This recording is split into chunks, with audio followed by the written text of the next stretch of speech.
Bismillahirrahmanirrahim. Assalamualaikum warahmatullahi wabarakatuh. Saudara-saudariku, alhamdulillah kita kembali diberikan kesempatan oleh Allah Subhanahu wa taala untuk melanjutkan kajian kita di subuh kali ini waktu Indonesia bagian barat, dan tentunya menyesuaikan dengan waktu di mana Anda terhubung dengan Ta'lim Mira di kesempatan kali ini. Semoga kita semua diberkahi, dirahmati dan diridhai oleh Allah Subhanahu wa taala. Kita juga senantiasa bermohon semoga Allah Subhanahu wa taala memberikan kekuatan kepada hamba-hambanya yang berkehidupan sampai detik ini namun belum beriman, agar mereka mampu bersyahadat sebelum wafat dan kembali kepada Allah. Pun demikian, semoga para pelaku maksiat, dan boleh jadi kita termasuk di antara mereka itu, diberikan kekuatan dan kelembutan dalam jiwa untuk bertobat dan menata hidup lebih baik, hayatan thayyibah, dan semoga kita senantiasa kembali dalam keadaan husnul khatimah insyaallah. Baiklah, kita akan mencoba melanjutkan apa yang telah kita uraikan di pertemuan yang lalu tentang penawar penyakit nifak, yang dengan izin Allah semua itu bisa mengentaskan berbagai hal yang mengontaminasi insan beriman atau yang mengaku beriman sehingga terjebak dalam situasi munafik, yang dengan itu diharapkan semoga seluruhnya kembali kepada keadaan yang baik, kemudian juga dapat meneliti amal saleh dan berkumpul dalam ridha Allah Subhanahu wa taala. Alhamdulillah, dalam bahasan ini tentu adalah cabang dari subtopik penyakit-penyakit iman, yang jadi kewajiban bagi setiap insan beriman untuk menjaga diri, seperti halnya kita menjaga penyakit fisik, seperti halnya kita menjaga penyakit akal. Jadi sesungguhnya tingkat logika kita mesti digunakan secara baik ya. Karena ada kalanya orang lebih melihat kepada penjagaan tampilan luar, lebih menata tampilan luarnya menjadi baik, dia rela bahkan membeli sesuatu yang berkualitas tinggi, perawatan tubuh fisik yang mahal, baju-baju yang elok, yang indah, make up dan sebagainya, bahkan menjaga diri. Ya, saking khawatirnya terkena serangan fisik, membuat satu sistem prokes bagi dirinya yang sangat ketat dan seterusnya. Tentu itu sangat baik untuk menjaga diri secara fisikal dari hal-hal yang bisa melemahkan ya imun-imun fisikal. Namun demikian tidak kalah penting, level di atas itu adalah akal. Jadi fisik itu bagian terluar sebetulnya, ya tingkatan terendah dari tiga bagian yang pokok dalam anatomi manusia. Itu terluarnya adalah fisik. Jadi kalau seseorang begitu luar biasa fokus dan serius menjaga fisiknya, maka dia harus menaikkan 2 kali lipat untuk penjagaan akalnya. Karena kalau akalnya tumpul, nalarnya lemah, ya sehebat sebaik apapun fisiknya, itu juga berpotensi akan merendahkan keadaan dirinya, bahkan menyulitkannya. Betapa banyak orang yang akalnya sehat, cukup baik, bisa mengendalikan bahkan orang-orang yang fisiknya lebih kuat dibandingkan dengan dirinya. Karena itulah kemudian untuk memberikan nutrisi kepada akal supaya akalnya sehat, ya kita membentuk satu sistem pendidikan yang bisa mensupport nutrisi-nutrisi kepada akal sehingga memberikan pancaran-pancaran keilmuan yang kuat. Dan itu yang oleh Al-Quran diberikan isyarat dengan 3 nutrisi utama. Ada tafakkur, ada tadzakur, ada tadabbur, dan turunan-turunan yang lain dari 3 diksi utama ini. Karena itu kemudian teman-teman sekalian, banyak orang bahkan membangun institusi pendidikan dari yang paling dasar, bahkan nanti ada yang TK, yang taman bermain, kemudian masuk ke sekolah dasar, elementary, ya, SD, kemudian juga ke SMP, SMA, sampai ke atasnya tingkat perkuliahan dibentuk tingkat lagi. Untuk apa? Untuk membentuk nalar akal yang sempurna, yang kuat, yang baik, sehingga dengan itu dia berpeluang untuk mengoptimalkan ya nalar pikirannya, membangun dan menyelaraskan dengan fungsi fisik sehingga dapat berkehidupan dengan baik. Ya, di orang-orang yang selesai belajar itu kan diberikan satu pertanda, dia dibolehkan dia untuk menggunakan ilmunya dipraktekkan dalam kehidupan. Dibolehkan itu dalam bahasa Arab disebut dengan ijazah namanya. Ya, karena itu murid-murid yang belajar kepada guru itu dikasih ijazah dengan kata-kata gurunya, ajaztuka, dan aku perkenankan, aku bolehkan kau untuk mengajarkan kembali atau mempraktekkan ilmu yang telah kau serap itu. Makanya orang-orang yang sekarang belajar di institusi pendidikan pun di kampus, bahkan turunan ke bawahnya, ya SMA, SMP dan sebagainya, Kan kalau lulus tuh aja ijazahnya kan. Ijazah itu dari bahasa Arab, artinya kebolehan. Ya, sudah qualified sekarang, sudah dites, sudah bagus ilmunya, silahkan dipraktekkan, digunakan sesuai dengan kebutuhan yang ada di masyarakat. Jadi, merawat akal itu 2 kali lebih penting dibandingkan dengan merawat fisik. Jadi, kalau fisik pun pentingnya luar biasa, maka akal 2 kali di atas itu. Nah, ada yang di atas akal, dimensinya lebih tinggi lagi, yaitu jiwa, roh. Karena roh itu mensupport kepada akal dan juga kepada fisik sekaligus. Ya, jadi kalau kita merawat akal itu sampai sekolah, bertahun-tahun, belasan bahkan puluhan tahun supaya akalnya matang, menggerakkan fisik dengan baik, ilmunya tinggi, punya gelar ini dan itu, maka merawat roh itu 2 kali lipat daripada itu. Ilmu roh itu lebih penting. Ilmu kebutuhan roh lebih penting dibandingkan dengan ilmu kebutuhan akal atau bahkan fisik. Nah, sekarang kadang-kadang tidak proporsional. Ya, manusia kekinian tidak proporsional dalam menempatkan pengetahuan-pengetahuan bahkan nutrisi-nutrisi yang dibutuhkan oleh 3 bagian ini. Ya, saya ingin tunjukkan kepada Anda bagaimana orang untuk mematangkan akal itu sekolah sampai tingginya luar biasa. Belasan puluhan tahun ditempuh untuk mendapatkan kematangan akal dan kenyamanan fisik. Tapi di saat yang bersamaan, kebutuhan roh yang menggerakkan seluruh dirinya, seluruh tubuhnya, menentukan ketenangan, kenyamanan, kebahagiaan, bahkan tidak jarang ada orang melukai fisik karena rohnya kena penyakit. Ya kan? Karena persoalan ria, sum'ah, iri hati, dengki, dendam, bukankah itu melahirkan pertumpahan fisik? Ya, bahkan kehancuran kepada akal. Orang yang rohnya tidak sehat, akalnya kan juga tersupport dengan penyakit. Karena itu, alih-alih ilmunya digunakan pada yang positif, dia rancang kepada hal-hal yang menghancurkan, destruktif sifatnya. Itu yang berbahaya, ya kan? Maka dari itu sebetulnya keilmuan yang mensupport, nutrisi yang mensupport kepada roh, itu perhatiannya 2 kali dibandingkan dengan akal. Ya, kalau kita ke fisik sangat penting, akal 2 kali daripada fisik, roh itu 2 kali daripada akal. Jadi seharusnya 6 kali lebih penting dibandingkan dengan kebutuhan fisik. Penjagaan, perawatan, prokes kepada roh, dan sebagainya. Sholat yang kita bawa sampai ke akhirat, betapa banyak ya orang-orang didapati saat ini untuk paham saja, bahkan tidak mampu sampai ke sana. Dari sekian ribu kali ruku dan sujud, berapa persen bacaan sholat yang dipahami?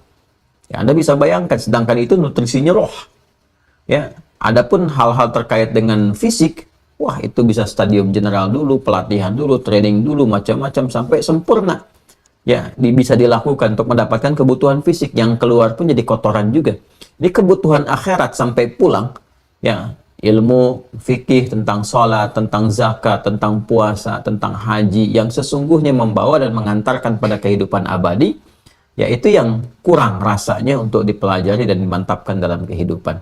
Nah, kita hanya mengambil percikan kecil dari hal yang penting ini untuk merawat suasana hati dulu, menjaga dari penyakit. Nanti kalau sudah sehat, supportnya kepada syariat, kepada fikih. Nanti saat masuk fikih, kita akan bahas bagaimana nutrisi itu diberikan dengan baik.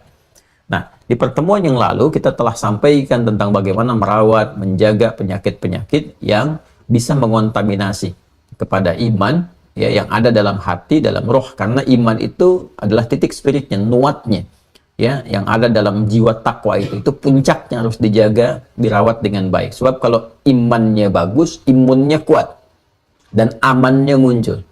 Ya, ini kesatuan, satu kesatuan. Jadi orang iman itu cirinya merasakan keamanan. Aman itu ketentraman, kedamaian dalam jiwa, aman dari kegelisahan dunia, dan aman dari ancaman akhirat.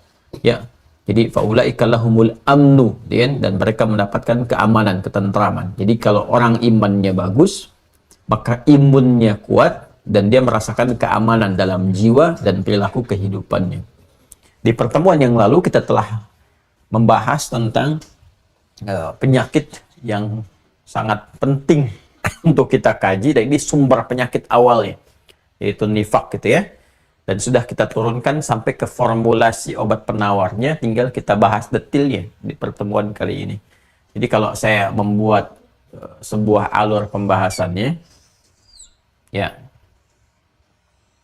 tentang bahaya nifak itu, penyakit pertama itu kan, dan kita beri judul,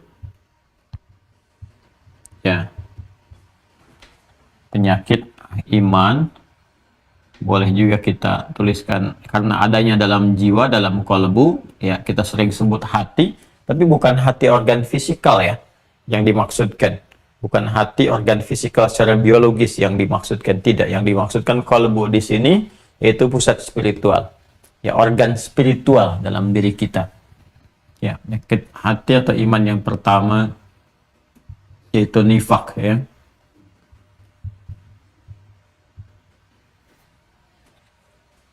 Alur pembahasannya begini ya, Sondron. Saya berikan alurnya dulu ya supaya kita mudah untuk mencernanya. Ini berkali-kali saya turunkan tapi belum saya lengkapi sampai yang terakhir. Jadi saya akan berikan cepat. Di sini sodron, sodoron, kemudian di sini ada kalbu ya. Di kolobon nanti saya padukan dengan dalilnya untuk memudahkan pemahaman kita. Di sini ada nafsun, nafas, kan? Di nafas ada, nah ini kita turunkan. Sini takwa. Sini kemudian ada iman. Ini ada 6 simpul. Sini ada fujur. Kita berikan garis seperti ini. Ya. Dan ini bisa bocor begini. Ya. Harusnya seperti ini supportnya. Baik ya. Nah, dari sini nanti masuk ke akal. Ya. Dari sini masuk ke fisik. Bagian terluarnya, eksekusinya. Di sini menjadi perbuatan amal. Ya, ini masih standar nih. Ini kalau yang saya kurungi ini masih netral, bisa saleh, baik, kemudian bisa salah, buruk atau su. Ya, ini alurnya ya. Jadi yang normal itu ini, yang normal dari sini nih. Ya, dan support kepada yang normal itu nanti ada malaikat. Ya. Ini bisa Anda temukan detail dan dalil keseluruhannya teman-teman sekalian pada video-video sebelumnya. Ini kita sudah edisi ke-58. Jadi sudah kurang lebih 58 video. Rata-rata 2 jam kita gali ya. Dan ini saya terangkan detail. Sebelum masuk ke sini ini sudah kita terangkan dulu di simpul yang kedua. Jadi kalau Anda lihat bagan seperti ini, Anda kembalikan ke simpulnya. Ya, jadi kalau saya tuliskannya berarti ini simpul yang kedua, kan? Seterusnya. Nah, ini normalnya begini.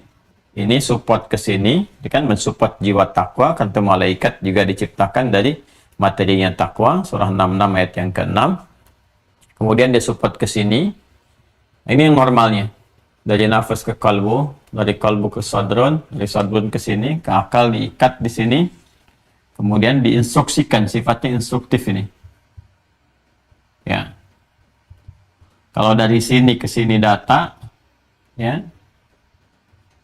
diikat jadi informasi. Nah, tembuskan ke sini nanti baliknya jadi pengetahuan, ke sini instruksi.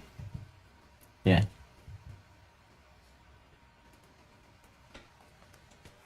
Jadi diketahui dari sini, karena itu nanti ada ayat wala taqfu ma laisa laka bihi ilmun. Ya kan? Inna sam'a wal basara wal fu'ada kullu ulaika kana anhu mas'ula. Ya, Quran surah ke-17 ayat 36. Jangan kamu bersikap, bertindak mengikuti sesuatu yang tidak punya dasar ilmu. Ilmu kan masuknya dari data dulu. Kalau dari sini dari fisik, dari telinga, pendengaran, dari penglihatan mata, masukkan jadi data. Diikat oleh akal jadi informasi, ditembuskan jadi pengetahuan. Jadi kalau sudah lewat fase ini jadi informasi. Ya, info ke sini, balik jadi pengetahuan yang sifatnya instruktif. Ya, jadi diinstruksikan kemudian untuk merespon. Mata merespon, telinga merespon, lisan bicara. Ini kan sepersekian detik. Ya kan? Saya melihat tulisan ini alurnya dari pikiran sepersekian detik kan? Itu kuasa Allah, Masya Allah, Tabarakallah, itu kan? Yang telah mencipta kita dengan sangat sempurna untuk mewujudkan misi yang istimewa. Nah, ini gambarannya teman-teman sekalian. Ini yang normal. Ya. Sedangkan yang jadi persoalan adalah yang kena penyakit. Ini di sini ada was-was dari peran setan, kan? Yang memberikan was-was ke sini, injeknya ke sini, ya berupa was-was. Ya, di surah An-Nas, alladzi waswisu fi sudurin nas Jadi informasi yang masuk dari sini, ini kan ditembuskan ke sodrun dulu nih, masuk sini kan sodrun nih luarnya. Jamannya sudur, bagian terluarnya. Nah ini dikontaminasi dari sini oleh setan. Ya, sehingga ketika masuk ke kolbun jadi bermasalah. Jadi penyakit, ya kan? Jadi penyakit nih. Jadi kalau biasanya organnya biasa digunakan pada yang baik-baik, ini ada filter. Tapi kalau enggak, jadi persoalan di sini. Ya, nanti kita turunkan filternya. Alladzi yuwaswisu fi sudurin nas, sudrun ke sini di bagian ini, maka dia bawa penyakit sampai ke kolbun. Tembus ke sini kan? Fi qulubihim marad. Ya, fi qulubihim marad. Ini yang Quran surah kedua ayat 10. Tembusnya ke nafas, mengontaminasi ke sini. Nah, di hadis Muslim dikonfirmasi melalui sabda Nabi disebut dengan naktah sauda. Ya, naktah sauda, titik-titik hitam. Nah, karena maksiat, karena dunia dan sebagainya. Kadang-kadang nggak langsung maksiat. Kadang-kadang ya dunia dulu. Tawarkan netral dulu sifatnya. Naik, naik, naik. Merasa nyaman dengan uang banyak. Merasa nyaman dengan proyek bagus dan sebagainya. Ini nanti muncul jebakan. Ya, mengarah kepada korupsi, sogok menyogok, macam-macam. Puncaknya maksiat nanti. Ya, pertama maksiat mata dulu dilihat, dibuat normal seperti biasa, kelihatan banyak, nafsunya kan aktif. Ya, begitu aktif nafsunya kan nafsu itu menyenangi sesuatu secara kuat. Jadi kalau sudah merasa nyaman, ya, terus dia ingin mencoba lagi terus lagi. Nah, cuman kalau nyamannya dari was-was ini penyakit. Naktah sauda di sini. Biasanya kalau sudah dunia berlebihan atau maksiat berlebihan, ini tertutup, ya bawaannya nanti malas untuk ibadah. Kan lawan dunia itu akhirat. Otomatis, lawan dunia itu akhirat. Jadi kalau dunianya berlebihan, akhiratnya lemah. Ya kan? Kalau akhiratnya kuat, dunia itu ya nggak terlalu penting. Jadi ikut aja nanti sebutuhnya aja. Tapi kalau ini dunianya terlampau kuat, akhirat melemah. Akhirnya orang yang terlalu sibuk dunia, otomatis akhiratnya pasti melemah. Kebutuhan akhirat kan bekal-bekalnya ibadah. Ya, makanya jangan heran kalau untuk sholat itu ya tidak punya kemampuan yang cukup kuat untuk berjamaah, ya kan? Untuk menunaikan tepat waktu, apalagi harapan untuk mengerjakan yang sunnah atau tambahan-tambahan ibadah lain dan sebagainya. Ini melemah nih. Kalau ini melemah, lama-lama jadi tertutup. Bahkan ada nanti yang imannya tinggal di lisan, seperti yang kita sampaikan itu. Quran surah ke-49 ayat ke-14, ya kan? Jadi imannya tinggal di lisan, nggak tembus lagi ke sini. Karena nggak tembus, maka ini pun tidak punya ruang, maka dia membuat jalan sendiri ke sini. Karena ini was-was yang masuk dari setan tuh, ini jadi penyakit, balik ke sini, ya ini nggak bisa tembuskan karena nggak ada instruksi, akhirnya ke sini, ke fujur. Nah, fujur membuat sebuah ruang yang disebut dengan nifak nanti. Ya, nifak. Ini penyakit yang kemudian kelak disebut dengan nifak, melahirkan orang munafik. Ini gambarannya teman-teman sekalian. Nah, kemudian kita juga telah pelajari bahwa kalau ini keluar, maka ini nanti akan masuk ke sini, maka nafasnya yang tadinya harusnya normal di sini, dia mulai memerintahkan kepada jalur yang salah, karena ini kan kutub negatif. Ya, seperti saya terangkan kemarin, ini yang positif. Ketika keluar ini negatif semua. Ini yang memerintahkan, terus memerintahkan, karena supportnya dari sini. Memerintahkan sesuatu dengan kuat, terus-menerus, sebut dengan ammarah. Ya, sifat dari nafas. Memerintahkan yang buruk, yang salah, karena negatif. Keluar dari sini, terus ke sini. Nah, lahirnya ke sini, ke bawah. Su. Jadinya su. Ini yang dimaksudkan Quran surah ke-12 ayat 53. Ya. Quran surah ke-12 ayat 53. Sudah? Wa ma ubarri'u nafsi innan nafsa la'ammarah.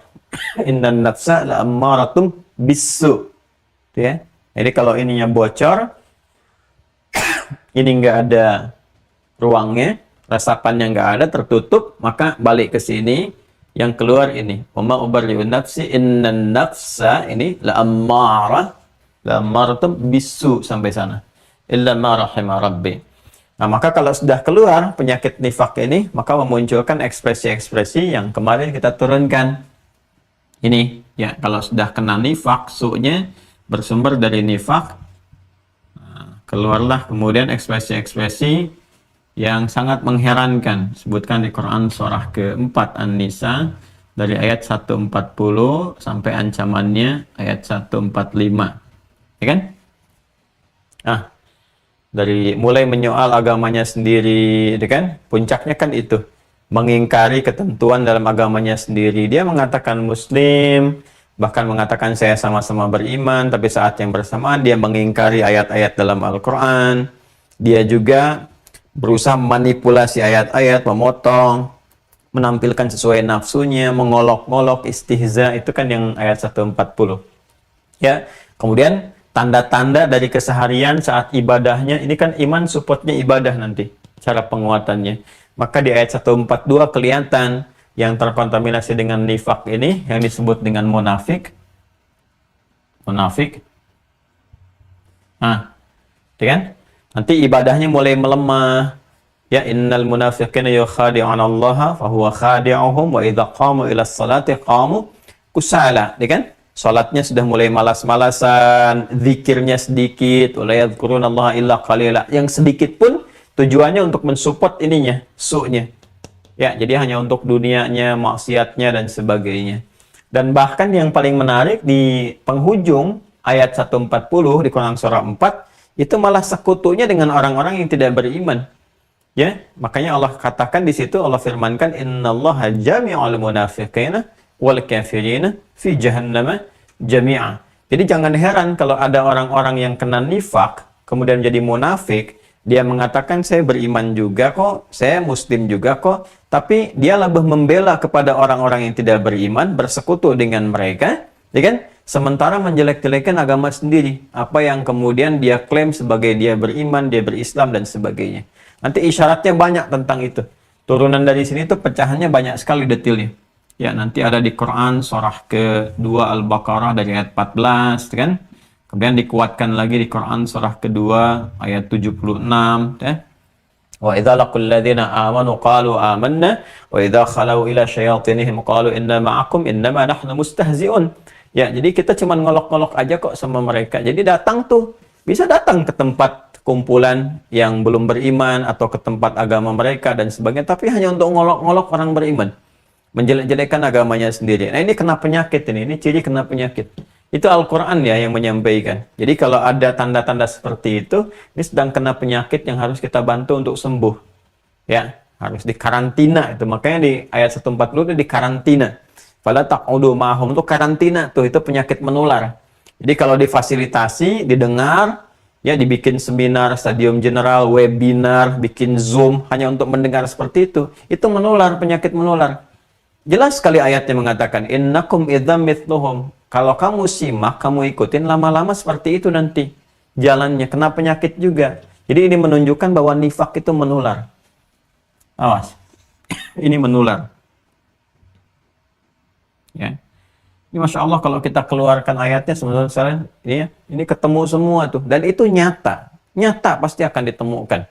Ya, innakum idzam mithluhum innallaha jami'ul munafiqin wal kafirin, karena mereka berkongsinya, bersekutunya dengan orang-orang yang memang tidak beriman atau belum beriman dalam kehidupan dunia itu, ya, dan punya rasa kepada insan beriman. Atau yang paling menarik, kafirun itu kan itu sifatnya masih netral itu. Ya, secara umumnya netral itu dalam pengertian dia belum beriman tapi juga tidak menyakiti. Kalau menyakiti nanti kufar, ya, kufar. Tapi walaupun tidak menyakiti, sifat kafirun itu senang kali kadang-kadang suka ngajak. Menyerang tidak, menzolimi tidak, tapi ngajak-ngajak iya, ada unsur itunya. Makanya di surah Al-Kafirun itu kan turun karena sifat-sifat yang suka ngajak. Menyakiti tidak, tapi ngajak-ngajak, ya, supaya keluar dari keyakinan-keyakinan itu dengan macam-macam caranya. Ya Muhammad SAW, kita tidak usah berselisih, nggak usah perang, kan? Ya sudah, kita kolaborasi saja. Malam ini kami nyembah Tuhan engkau nyembah Tuhan kami besok-besok, itu seperti itu. Jadi sifatnya bisa ngajak-ngajak walaupun tidak langsung menyerang dan sebagainya. Makanya kita diminta oleh Allah berlindung ya dari hal semacam itu, karena kadang-kadang ya, boleh jadi nggak secara fisikal, tapi dengan harta, dengan kedudukan, dengan kata-kata manis, rayuan, dan sebagainya, itu bagi orang yang lemah bisa meluluhkan. Karena itu di ujung surah Al-Baqarah, ya surah kedua ayat 286, kita memohon perlindungan dari sifat seperti itu. Fansurna 'alal qaumil kafirin. Ya, tapi kalau sudah ekstrem sifatnya, menyerang baik dengan lisan, dengan fisik dan sebagainya, itu berubah jadi kufar nanti. Kufar. Jadi ingat ya, yang pernah saya terangkan dulu, ada kafar, jamaknya kafaru, itu menunjuk pada perbuatan yang menyimpang kontra iman. Ya, jadi dia mengaku muslim boleh jadi, atau bahkan tidak beriman sama sekali juga. Ya, dia tidak sholat. Ya, ada yang mengaku muslim tapi nggak mau sholat. Itu perbuatannya disebut kafar. Diserupakan dengan orang yang belum beriman karena nggak ada iman sama sekali. Ya, atau misalnya seharusnya sudah wajib zakat, dia nggak berzakat padahal dia mengaku muslim. Karena itu ketika Allah menyindir harta yang dia dapatkan sudah wajib untuk disyukuri, dia nggak syukuri, disebut kafar ya perbuatannya. Di Quran surah ke-7 itu ayat ke-14, Quran surah kembali surah ke-14 suka ketukar. Surah 14 ayat 7, Quran surah Ibrahim, kalau 7 Al-A'raf. Surah ke-14 Ibrahim ayat ke-7. Wa idh ta'adzana rabbukum la in syakartum la azidannakum wa la in kafartum. In kafar, menggunakan kafar di situ. Dan jika engkau ya tidak menunaikannya, berpaling, menutup diri, tidak mengerjakan itu, dan dia masih mengaku ya Islam dan seterusnya tapi tidak mengerjakan, inna adzabi lasyadid, maka diancam dengan hukuman. Ya, nah ini gambarannya. Kalau sudah menyakiti, menzalimi, tindakan ekstrim, kufar namanya. Maka di situ nanti ada tindakan tegas terukur proporsional. Itu yang dimaksudkan di Quran surah ke-48 ayat 29. Muhammadur Rasulullah walladzina ma'ahu asyidda'u 'alal kuffar. Gitu ya. Nah, itu jadi proporsional sekali, pilihan diksinya itu sangat luar biasa. Nah, kembali ke sini. Di ayat 140 itu menggunakan innallaha jami'ul munafiqin wal kafirin. Jadi memang karakteristiknya teman-teman sekalian, ini sangat berbahaya. Jadi bisa akrab dengan yang belum beriman, tapi menariknya ketika menggunakan kata kafirin, di situ sebetulnya orang-orang yang belum beriman yang ada di situ boleh jadi ya pandangannya tuh tidak mungkin negatif juga kepada Islam. Karena belum kenal Islam juga kan, tidak menyakiti. Cuman merasa yakin dengan apa yang dianut, kadang pengen ngajak. Cuman celakanya datang orang-orang seperti ini.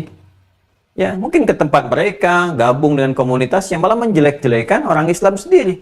Ya, atau membuat versi cabang agama sendiri gitu kan.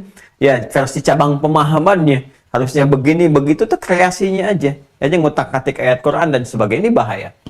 Ya, yukfaru biha wa yustahza'u biha. Kadang dia ingkari, kadang dia kemas, kadang dia manipulasi. Dan puncaknya mengolok-olok pada yang komitmen pada kebaikan dalam agamanya. Ini yang bahaya ini. Dan ini menular. Innakum idzam mithluhum. Kalau disimak, difasilitasi bisa menular. Ya. Nah ini gambaran-gambaran ayatnya. Wa idza khalau ila syayatinihim. Nah, ini menunjukkan bahwa dia terkontaminasi oleh waswas setan. Wa idza khalau ila syayatinihim, mengikuti bisikan-bisikan gini. Ya. Nah, kumpul lagi nanti dengan teman-teman yang serupa, ayat 76-nya. Wa idza khala ba'dhum ila ba'din. Ya, ini gambarannya ini. Ah, jadi ini kalau sudah terinfeksi ini berbahaya, ya kan? Tapi saat yang bersamaan itulah sifat adilnya Allah, rahimnya Allah, rahmatnya Allah mendorong ini semua pun masih punya kesempatan yang sama untuk bisa sembuh, untuk bisa baik, bergabung dengan orang-orang yang sehat, yang baik yang lainnya, yang dengan itu berkesempatan mendapatkan rahmat Allah. Fabi ayyi ala'i rabbikum tukadziban. Pada puncak ini pun kan Allah Subhanahu wa taala masih memberikan jalan untuk kembali, ya kan? Untuk balik sampai ke tingkat paling akhir, sampai nyawanya di kerongkongan, sudah selesai semuanya, maka setelah itu maka hisab akan berjalan dengan sempurna. Nah, ini gambaran tentang ini teman-teman sekalian, itu miniasinya saya terangkan kemarin sudah ada, bahkan ke contohnya. Ya, di masa Nabi SAW mulai berkehidupan di Yathrib yang kemarin telah saya tuntaskan. Ya, saya sempat menyebutkan kemarin yang Quran surah ke-9 At-Taubah itu yang ayat 101, saya berikan gambarannya. Ya. Wa mimman haulahu minal a'rabi munafiqun. Dan orang-orang yang tinggal di sekitaran Nabi SAW itu saat berada di Yathrib, di Al-Madinah Al-Munawwarah, ada kalangan munafiknya. Ya. Wa min ahlil madinati maradu 'alan nifaq, bahkan ada yang munafik akut. Maradu 'alan nifaq itu munafik akut. Ya, marad itu sejati yang kemarin saya sampaikan itu. Yang kata Nabi SAW punya 4 ciri, yang terakhirnya wa idza khasama, ya kan, fajara, Kalau sudah merasakan berbeda, ingin berselisih, ya sudah makar di belakangnya. Keluar semua hal-hal yang ada di fujurnya itu. Ya kan? Nah ini, wa mimman hawlahum minal a'rabi munafiqun. Saya nggak bicara kondisi kini ya, yang saya contohkan tuh masa Nabi. Kalau ada yang sekarang seperti itu, nah itu ketinggalan sebetulnya. Sudah ada yang dulu seperti itu. Dan kita sudah diberi contoh cara mengatasinya. Karena itu, kita bisa mengambil pelajaran dari masa-masa orang dulu, bagaimana Nabi memberikan terapi kepada mereka berdasarkan petunjuk wahyu. Cuma nanti pilihan kembali kepada orang-orangnya. Yang mau sembuh ada, yang bertahan dengan sifat nifak sampai wafat juga ada contohnya. Seperti Abdullah bin Ubay bin Salul dan seterusnya.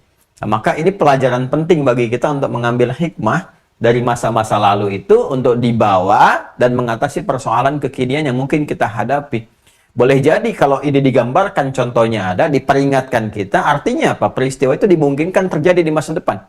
Kan saya pernah menyampaikan salah satu rumus dalam tafsir.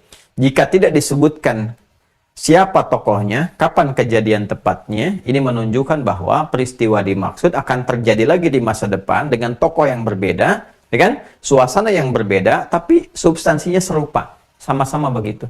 Ya kalau Anda mau cek, misalnya dalam kehidupan sekarang, pernah nggak Anda dapati orang-orang yang ya senang kalau kumpul dengan orang-orang yang belum beriman, boleh jadi mereka juga ngerti apa-apa, tapi di situ menjelek-jelekan orang Islam sendiri, atau agamanya, senang ngolok-ngolok, bikin konten sesuatu yang mengolok-olok Islam dan sebagainya. Tadi tiga ciri tadi akan ketemu, baik kafar, kafirin, kafirun. Nah sekarang bagaimana kemudian memberikan terapi untuk menyembuhkan dan mendorong kepada kebaikan-kebaikan sehingga jadi baik semua. Itulah indahnya Islam. Pada titik seperti ini pun masih diberi kesempatan untuk baik. Ya, masih diajak untuk baik dan seterusnya. Dan proporsional sifatnya, tergantung kadar-kadar yang ada. Ya, tindakan-tindakan yang keluar. Sifatnya sangat proporsional. Apakah ada tindakan hukum, atau tindakan sosial, ke akhlak, ke adab, dan sebagainya. Maka ini proporsional. Ini gambarannya teman-teman sekalian. Nah, ini terdapat was-was pada mulanya kan penyakit ini. Siapa yang mewaswaskan? Setan. Tuh, saking kagetnya, spidol jatuh, suaranya kencang. Boom, gitu kan. Memang setan tuh berbahaya gitu. Nah, jadi ini memberikan was-was dengan sifat yang kontra dengan rahmat. Ya, di sini ada rahmat yang kemarin saya terangkan. Kemudian Allah Subhanahu wa Ta'ala secara sempurna mencakup semua rahmatnya dengan sifat Rahman dan Rahimnya. Ya, Rahman, keluasan rahmat Allah yang diberikan pada seluruh hamba saat berkehidupan di bumi, yang dengan itu dimungkinkan mendapat keberkahan hidup, kembali kepada hidayah, dan dengan itu mendapatkan rahmat di akhirat berupa surga. Nah, pemberian rahmat secara terbatas ini, dan sifatnya juga sangat luas tanpa batas, terbatas pada insan beriman saja, yang menjemput sifat rahmat di Rahman, ya, dia dengan imannya, dengan amal solehnya mendapatkan rahmat, kasih dari Allah, pemberian surga tanpa batas kenikmatannya disebut dengan Rahim. Dari sini rahmat. Ya kan? Nah, ketika mendapatkan rahim karena berimannya dan amal salehnya, maka dimungkinkan mendapatkan keberkahan Allah di dunia dan rahmat di akhirat berupa jannah, surga. Sedangkan misi setan, setan itu tidak menginginkan itu semua terjadi, bahkan dia terusir dari rahmat Allah. Ya, rahmat yang sifatnya sangat eksklusif, terbatas, berpotensi ke surga. Jadi terusir dari rahimnya Allah. Ya, karena perbuatannya sendiri. Dia mengeluarkan diri dari rahmat Allah sehingga tidak mendapatkan rahimnya Allah. Lawan dari rahim itu rajim. Bima'nal marjum. Terlempar dan yang melemparkan diri sendiri. Ini. Karena itulah kita memohon kepada Allah, gitu kan? Dengan sifat rahimnya kita mengucapkan Bismillahirrahmanirrahim. Supaya apa? Supaya segala yang kita kerjakan tidak diikuti, diprovokasi, atau diinfiltrasi oleh ini, minasyaitonir rajim. Bahkan kita meminta langsung perlindungan kepada Allah dengan mengatakan a'udzubillahi minasyaitonir rajim. Apa hubungan dengan ini, penyakit nifak ini? Ketika dia memberikan was-was ke sini, teman-teman sekalian, ya, dan ini mengeluarkan satu gambaran keburukan dari sini, akan kembali ke surah Yusuf, surah 12 ayat 53. Ya, Allah berfirman, wa ma ubarri'u nafsi, ini innan nafsa la'ammaratun bisu, dari sini Illa ma rahima rabbi. Ini. Illa ma rahima rabbi. Rahima rabbi. Rahima. Rahima itu verb, kata dasar, ya. Bentuk past tense, fi'il maldi, kata dasar. Jadi kalau past tense itu fi'il maldi sekaligus kata dasar, kata kerja dasar dalam bahasa Arab. Ini kata dasar, turunan dari sini. Ya, rahima yarhamu rahman, rahman wa rahmatan. Ya, fahuwa rahimun, mubalaghahnya rahman dan rahim. Jadi rahman, rahim, rahmat, kata dasarnya rahimah. Ya. Ini setan itu begitu mudah nanti memberikan satu ya provokasi, menanamkan penyakit-penyakit, menginjek ini penyakit ke dalam jiwa sampai ke sini. Illa ma rahima rabbi, kecuali yang dilindungi oleh Allah dengan rahmatnya ini. Ya, ketika dirahmati oleh Allah, maka sifat rajim setan nggak bisa melemparkan ini ke sini. Ya, maka kita penting mendapatkan rahmat Allah Subhanahu wa taala. Ini rahmatnya ditemukan di mana? Untuk mendapatkan penawar dari sini. Ya, karena ini menginjeknya dari sini langsung, dari sudur. Masih ingat kan ya?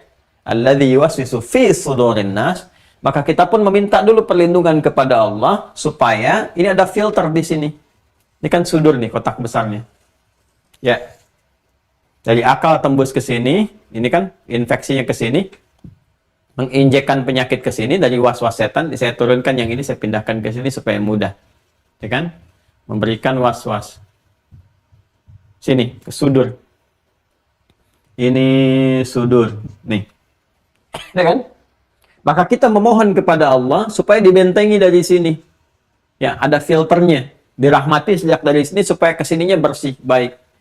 Maka Allah sampaikan misalnya di Quran surah ke-10 yang kemarin saya bacakan. Surah Yunus ayat 57. Ya, paling kiri agak ke atas sedikit, masih di pertengahan. Ya ayyuhan nasu. Sudah, hai semua manusia.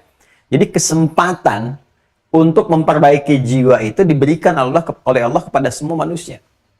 Ya, karena itu setiap hamba itu mendapatkan peluang menjadi baik, untuk mendapatkan hidayah. Sinyalnya diberikan. Cuman hambanya mau nggak ya mengejar area-area yang menguatkan sinyal itu. Gambarannya kan begitu. Di surah Al-Ankabut tuh, ayat yang terakhir, walladzina jahadu fina lanahdiyannahum subulana. Kalau mau mereka mengejar sinyal-sinyal hidayah, kalau Anda mau telepon nggak ada sinyal kan Anda keluar dulu cari kan, cari sinyal. Nah demikian hidayah juga begitu. Kalau di tempat pekerjaan Anda ada yang belum mendekatkan diri kepada Allah, cari tempat lain yang bisa ke masjid, bisa sholat dengan nyaman, ketemu orang-orang soleh. Kalau bertetangganya nggak menjadikan Anda dekat dengan Allah, cari tempat lain yang lebih baik, ya kan? Berusaha. Itu mencari sinyal. Walladzina jahadu fina lanahdiyannahum subulana. Kadang lewat pandangan, lewat pendengaran, ya. Ya, kadang-kadang lewat tayangan-tayangan, kok tiba-tiba muncul di beranda tentang tausiah, kok senafas selaras dengan kebutuhan kita, kayaknya sama dengan masalah kita, itu kan hidayah namanya. Begitu Anda kejar, dapat sesuatu. Ya kan? Ya ayyuhan nasu, tanpa kecuali. Hei seluruh manusia tanpa kecuali. Qad ja'atkum mau'idhatum mir rabbikum. Ya, sungguh telah datang keterangan, ya, nasihat-nasihat. Nah, Allah kasih nasihat mau'idhah. Ya, nasihatnya kan lewat firman, karena mir rabbikum, ya, dari Rabbu tentunya berupa firman.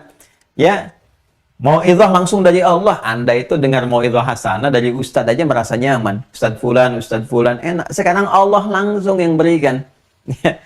Sedangkan keterangan-keterangan firman-firman terkumpul di mana? Di Al-Quran. Maka harus kita lacak di Al-Quran. Wa syifa'ul lima fis sudur. Awas, hati-hati tuh.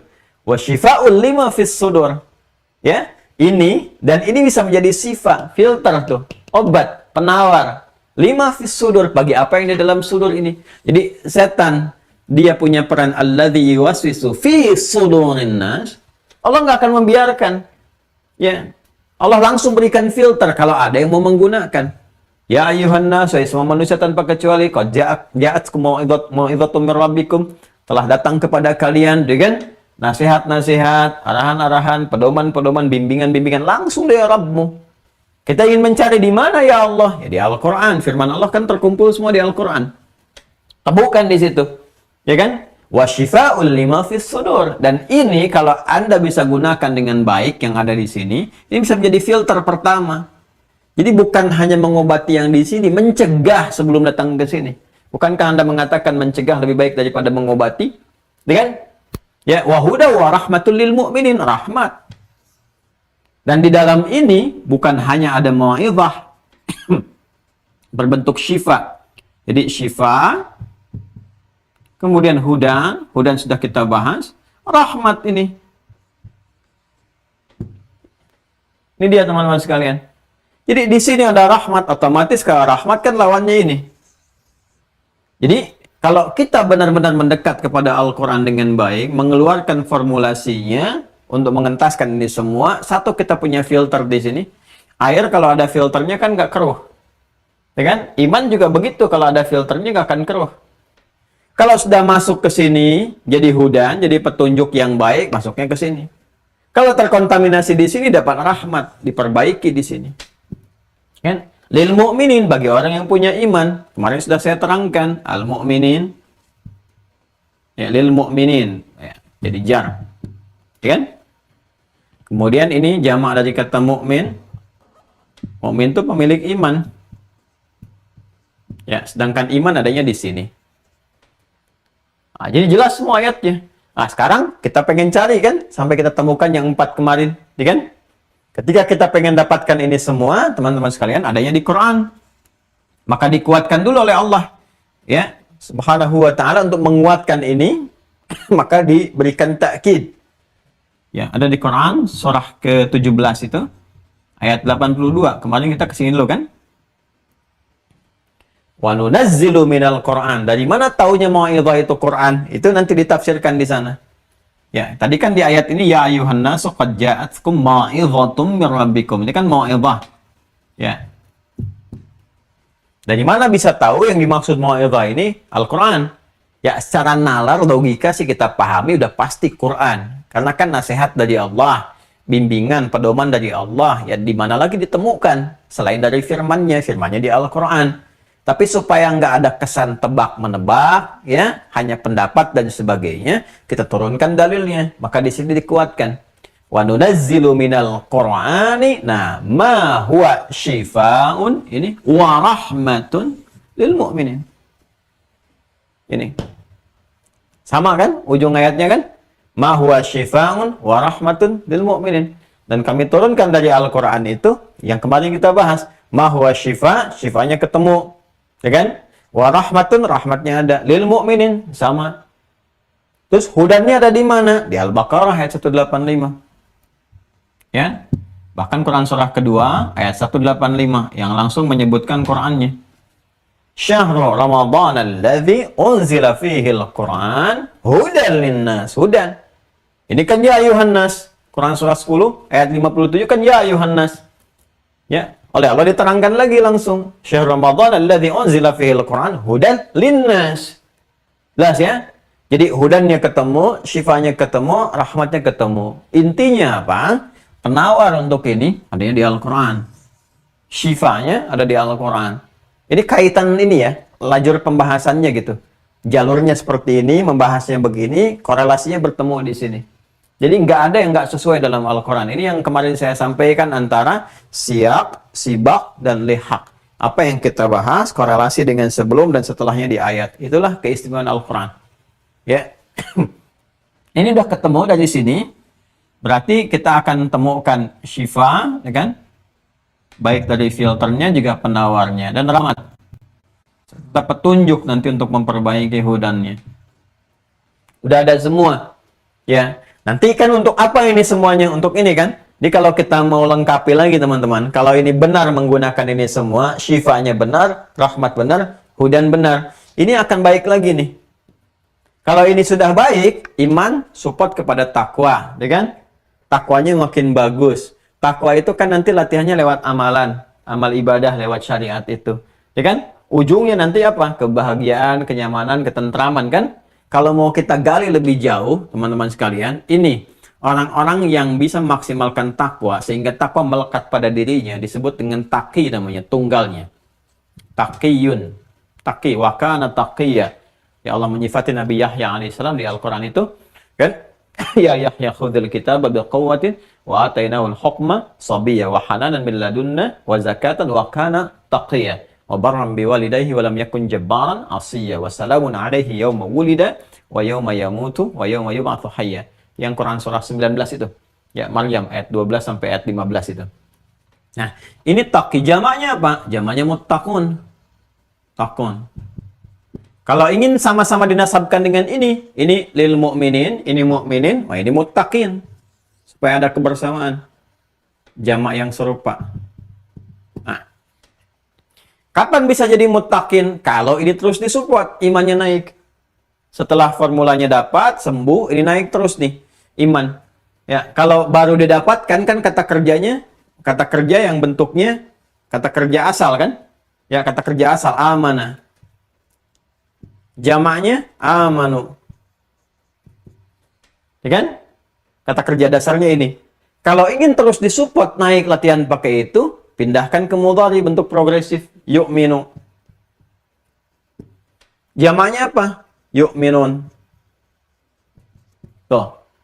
Jadi kalau orang mendapatkan hudan, terus disupport, terus naik, ini naik terus tuh. Karena banyak yu'minun. Jadi dari ayuhan nasu, jadi ya ayuhalladzina amanu. Ya ayuhan nas, pindah ya ayuhalladzina amanu. Makanya kalau imannya dapat, panggilannya berubah. Dari ya ayuhan nas, jadi ya ayuhalladzina amanu. Terus dinaikkan, jadi yu'minun. Semakin hudannya bertambah, yu'minun, naik. Maka support naik ini, takwa jadi identitas, muttaqin. Kalau sudah jadi identitas, turun ke bawah. Salatnya enak, infaknya gampang, ke Al-Quran bagus. Puncaknya dapat kebahagiaan. Ya, kebahagiaan, kesuksesan disebut dengan falah. Kalau digenggam, dapat terus melekat jadi aflah. Orang yang mendapatkan ini dari muflih. Jamaknya namanya muflihun. Aflaha yuflihu. Ya, orang yang muflih, jamaknya muflihun. Kalau Anda ingin gabungkan ini ke sini, ke sini, ke sini, sampai ke sini, ya udah Al-Baqarah ayat 2 sampai dengan ayat 5. Quran surah kedua ayat 2 sampai 5.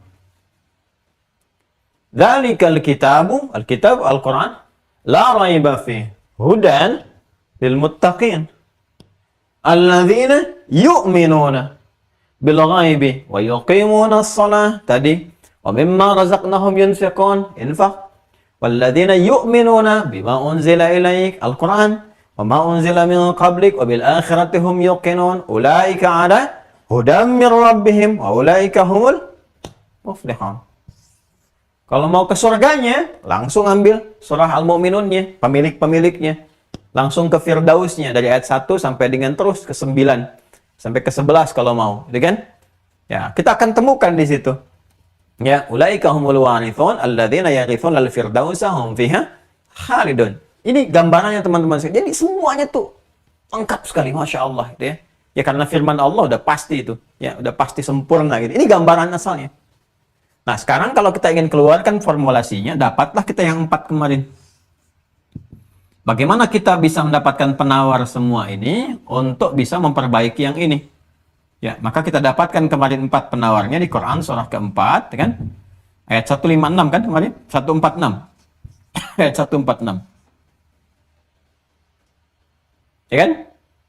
Illal ladzina tabu, ini yang kemarin tak berhenti di sini. Taubat. Wa aslahu, islah.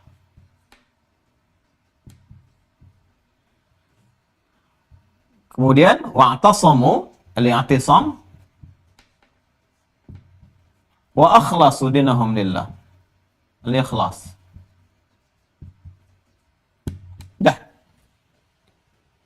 Nah, jadi kalau Anda mencari ini, di mana kita temukan syifanya, rahmatnya, untuk jadi hudannya, ya kan? Supaya ini bisa disembuhkan penawarnya di sini. Ya. Kan tadi diminta ditemukannya di Al-Qur'an. Di mana di Al-Qur'annya? Di sini temukannya. Quran surah keempat, ayat 146. Ya kan? Kalau sudah ini ditemukan kembali, disembuhkan kembali dengan ini semua penawarnya, maka balik lagi ke sini suasananya. Imannya bersih lagi, jadi mukmin lagi, mukminin lagi. Makanya lanjutan ayatnya kan faulaika ma'al mu'minin. Maka mereka akan bersama lagi dengan orang-orang beriman. Wa sawfa yu'tillahul mu'minina ajran 'azima. Maka kalau sudah mukminin lagi, nah ini sudah ibadah lagi, amal soleh lagi, pahalanya melimpah lagi, kembali seperti awal. Ini yang dimaksudkan. Nah, ini yang kemarin saya ingin tunjukkan bagannya seperti ini gitu, alur pembahasannya nih. Dari awal membahas ini, penyakit nifak sampai ketemu ke sini. Nah, sekarang tugas kita kan merincikan ini. Ya, 4 penawar ini. Itu kita berhenti di sini kan kemarin. Nah, ini mukadimah. Nah, sekarang yuk kita detilkan. Taubat dan islah. Kaitan dengan rahmat dan turunan-turunan ini. Masih ingat tadi teman-teman sekalian? Ya. Ini kan gambarannya dari sini penyakit ya, ke nafas. Ini kenapa saya buat di awal? Ini bukan bermaksud untuk mengulang ya, tapi taksis di makna jadi untuk menguatkan ada sesuatu yang penting akan kita dapatkan. Kalau saya nggak berikan gambaran akar begini, nanti saat disebutkan nyambung, saya harus balik lagi dan lebih jauh lagi. Ya, karena itu apa yang saya sampaikan insya Allah akan ada pengaruh pada apa yang akan kita bahas. Dari sini kalau terkena penyakit, kan fujur yang muncul, kenafas amarah bisu, ya kan? Jalurnya kan melenceng kan? Seharusnya dari sini, ini melenceng nih. Ya, melenceng jadi ke sini. Jadi bikin jalur sendiri. Ya, melenceng. Ini asa, maksiyah. Ya, perbuatan melencengnya. Fasaka, pernah saya terangkan dulu. Sifatnya fusuk, orangnya fasik. Karena ini asal yang nggak punya sesuatu, ya, terus dia menyandarkan kepada setan, was-was setan, sehingga bikin jalur sendiri. Menyandarkan pada sesuatu, ya, seperti yang lemah kemudian pegang tongkat disebut dengan asa namanya. Ya, tongkat bahasa Arab disebut dengan asa. Perbuatannya disebut dengan maksiat. Muncul sendiri ke sini. Maka keluar su. Nah, karena jalur yang salah, kalau ini saya buat jalur begini harusnya lurus. Terus dia keluar dari jalur begini. Sehingga keluar di tempat yang salah. Harusnya soleh, stasiun soleh dia berhenti. Ya, tapi dia bergeser ke tempat yang salah. Ke sini. Maka dia harus balik nih. Ya, ini harus balik lagi kan? Harus balik lagi. Kembali kepada jalur yang benar lagi. Bisa percepatan ke sini, bisa kembali ke awal ke sini. Awas nih. Makanya nanti orang-orang yang walaupun pernah terkontaminasi oleh penyakit dan sebagainya, kalau sembuh dan sembuhnya bagus, bisa ada percepatan tuh, bisa ada lompatan. Bisa lebih soleh dari orang-orang sebelumnya yang biasa. Tapi kalau misalnya ini akut, ya baliknya ke sini lagi, mulai lagi, belajar lagi dari awal dan sebagainya. Ini kembali kepada jalur semula yang benar, kembali pada jalur yang benar, itu bahasa Arabnya disebut dengan taba. Ya. Taba yatubu. Taba yatubu. Sifatnya, keadaannya disebut dengan taubah. Taba yatubu taubatan. Nih. Pelan-pelan ya. Jalurnya salah nih, pengen balik lagi. Maka verbnya dinamakan taba namanya. Yatubu. Kembali ke jalur yang benar. Ya. Makanya kalau orang belajarnya pengen baik lagi, kembali ke jalur yang benar, tapi lewat YouTube, nah ini dipakai tasdif. Taba yatubu YouTuban. Taba yatubu YouTuban. Sorop orang sekarang gitu kan. Jelas ya? Ini taba. Kembali ke jalur yang benar. Sudah? Sifat keadaannya disebut dengan apa? Taubah. Orang yang kembalinya ya disebut taib. Taibun. Dan kesungguhannya untuk kembali disebut tawab.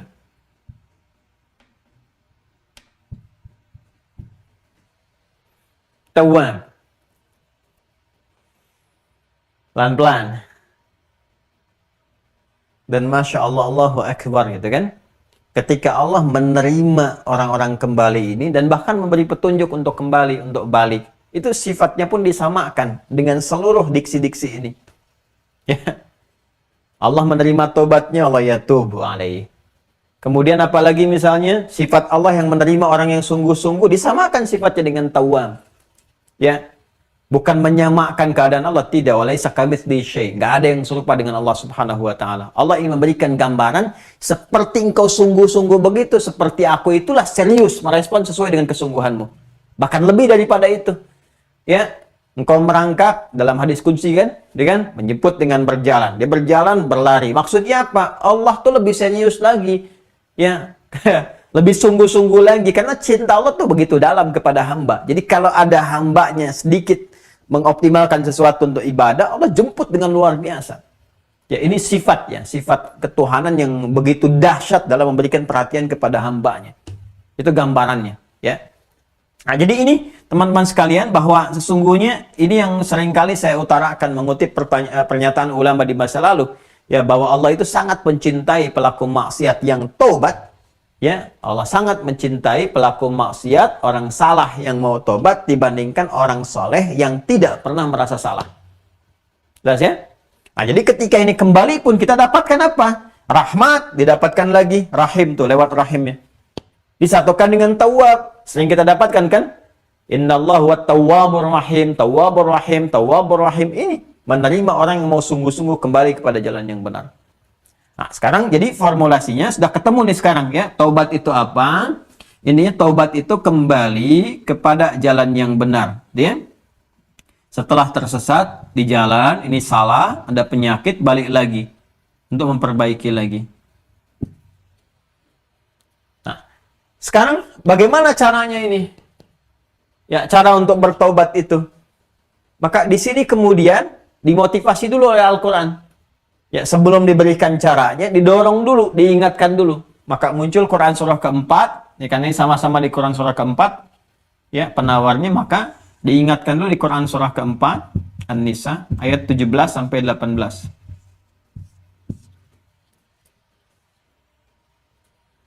Masih ingat jalur ini? Nih, lihat ya apa yang saya tunjukkan. Fujur, ammarah, su kan, sampai ke sini. Jadi kalau sudah salah, ini bisa dilihatnya di sini nih. Apakah imannya, hatinya berpenyakit, kalbunya kena nifak, bisa dilihatnya di sini. Ya, yang di Quran surah 4 ayat 140 itu. Istihza, mengolok-ngolok, ya, anti agama, mengaku muslim tapi bermasalah dan sebagainya. Ini su namanya. Ya, maka di sini dimotivasi dulu di Quran surah keempat ayat 17. Kita mulai dengan 17. Innamat taubatu, tobat.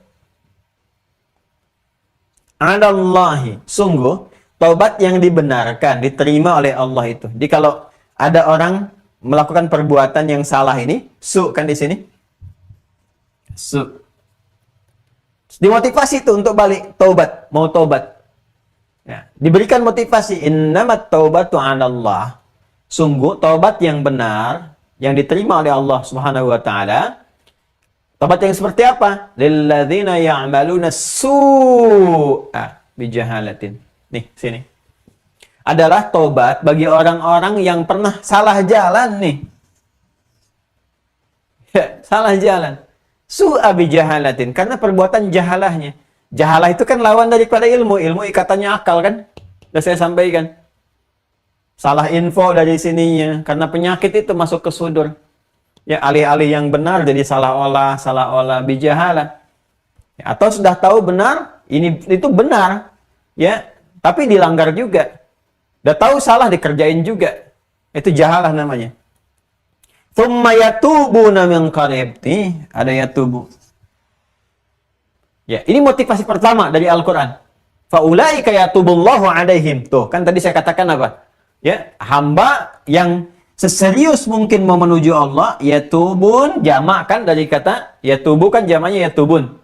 Innamat taubatu, taubatnya ketemu. Adallahi, Allah yang menerima. Lilladzina ya'maluna su'a, su' bijahalatin, thumma yatubuna min qarib. Yatubun, jamak karena hamba kan banyak. Faulaika yatubullahu alaihim. Perhatikan bagaimana hamba serius menuju Allah, seketika Allah merespon dengan lebih baik dibandingkan dengan apa yang hamba tujukan kepadanya. Ini faulaika yatubullahu alaihim. Ya. Ini indah sekali, teman-teman sekalian. Ya, dan nanti kita dapatkan formulasi Tawwab, Rahim, ketemu semua di situ. Ya, ini bagian pertama. Nah, apa motivasi yang Allah sampaikan di sini? Ya, kalau engkau pernah berbuat salah, bahkan kena penyakit nifak, terbawa-bawa suasana lingkungan, ya nggak akan jauh lah dari dua hal. Kalau nggak dunia, maksiat. Nifak itu sumbernya. Ya, kalau nggak dunia, tadinya baik-baik, dikasih dulu jabatan, kedudukan, atau harta sedikit, dibayar cukup mahal dan sebagainya, udah diajak jalan-jalan, merasakan kesenangan dunia yang semata dan sebagainya, rusak tuh kalbunya. Ya, karena rusak keluar ini dan itu. Tapi ketika Allah menyampaikan ini, sudah pasti karena masih ada fitrah dalam jiwa, dan di antara fungsi fitrah itu dua. Ya, satu cenderung memperbaiki diri pada nilai keagamaan. Itu ada di Quran surah 30, Ar-Rum ayat 30. Ya, fa'aqim wajhaka lid-dini hanifa fitratallahi allati fataran nasa 'alaiha. Jadi masih ada kegelisahan dalam roh itu. Orang-orang yang seperti itu sebetulnya dalam hatinya juga masih ada. Ya, masih ada satu rasa gitu. Ya, untuk balik, untuk merasakan, untuk mencari yang lebih baik, yang benar. Ya, pada dasarnya fitrahnya juga menolak. Kalau harus dihukum, masuk neraka misalnya, atau diancam gini, itu nggak mau, menolak. Itu tandanya masih ada fitrah. Yang kedua, cenderung pada kebenaran. Ya, karena itu sepanjang masih ada kehidupan, itu masih terus disupport. Ya, keadilan Allah tuh memberikan support maksimal, sampai dia mau sadar untuk balik kembali. Nah, intinya apa di sini? Intinya dalam suasana terkena nifak pun, selalu ada kilatan dalam jiwa, dalam pikiran, dalam hati kita itu selalu ada jalan sekilat itu, apa mau sampai kapan seperti ini, gitu kan? Ya, terus kamu itu salah. Bahasa hatinya bisa begitu tuh. Kadang-kadang lewat kejadian tertentu dibenarkan, kamu salah tindakan nih, kamu salah orang begini nih, dan seterusnya. Itu sebetulnya ada bagian-bagian tertentu jadi hidayah kalau mau dibaca dengan benar. Ya, kadang lewat mata, lewat telinga, lewat pendengaran dan penglihatan. Kadang-kadang dia harus ngolok-ngolok atau berbuat sesuatu pada orang yang mungkin dia nggak kenal sama sekali. Karena mungkin ada pesanan, ada ini, ada yang bayar, ada yang ini, ada yang itu. Tapi boleh jadi hidayah di sisi itu. Ya, kenapa kok saya kayaknya salah orang gitu, begini begitu. Ya, ada sentuhan dalam jiwanya. Nah, begitu merasakan itu, kata Allah, seketika kamu ambil itu. Ya, thumma yatubuna min qarib. Seketika cepat dapatkan itu. Sebelum apa? Sebelum datang kematian. Jadi puncaknya di ayat ke-18 nanti, kalau sudah terakumulasi kamu nggak ambil, su ini menjadi sayyiat. Kalau jamak nanti semakin buruk jadi sayyi. Sayyi itu semakin buruk. Dari su, kalau sudah dia kualitasnya bertambah buruk, sayyi, jamaknya sayyiat. Sayyiat. Su berbentuk perbuatan salah. Semakin kotor kesalahannya, semakin buruk sayyi. Allah ya dalam sayyi jiddan. Ini buruk banget nih, nggak pantas begini. Su ada udah jelek, kalau udah sayyi kotor sekali. Jamaknya sayyiat. Kalau sudah terakumulasi, kecil peluang tobatnya. Apalagi mendekati kematian. Ini yang paling bahaya. Makanya di ayat ke-18 jelas dikatakan, walaisatit taubatu lilladzina ya'maluna as-sayyi'at. Kata Allah, mumpung kamu ada kesadaran, lintasan-lintasan itu, cepat ambil peluang tobat. Nanti kalau udah terakumulasi, susah. Makin gelap, makin susah. Alih-alih tobat, nanti dapatnya istidraj. Kalau istidraj, malah yang melahirkan kebencian. Aneh, ngaku Islam tapi benci kepada Islam sendiri.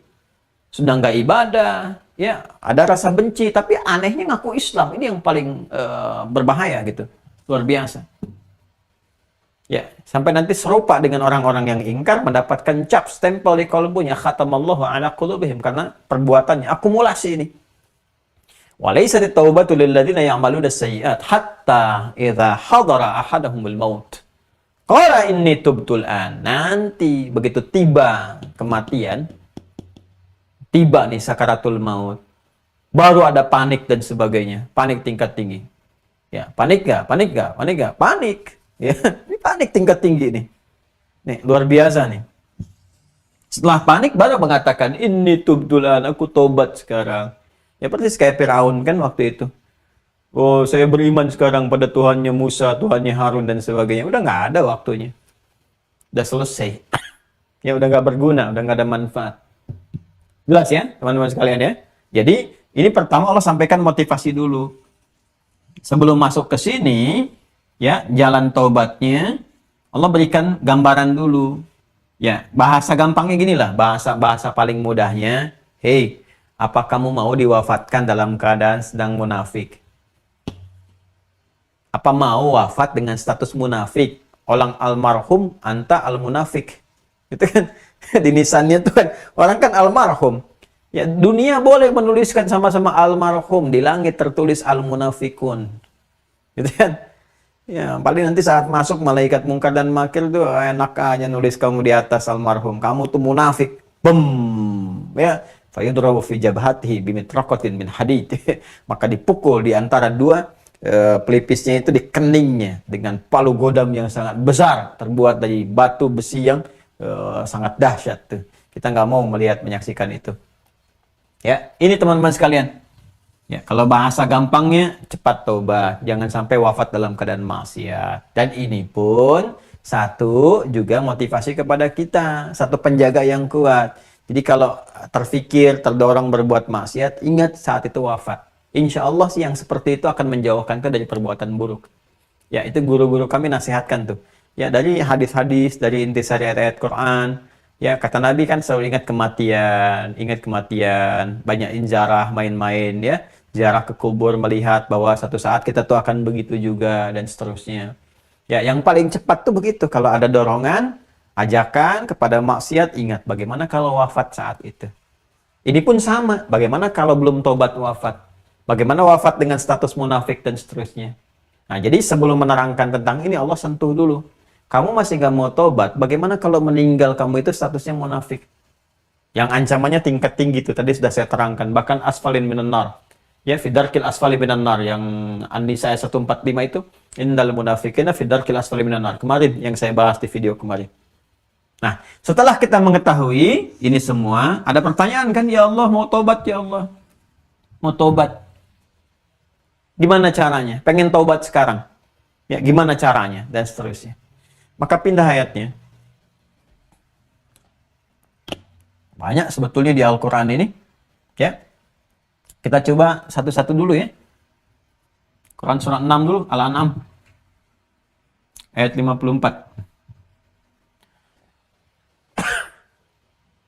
Deh. Quran surah Al-An'am ayat 54.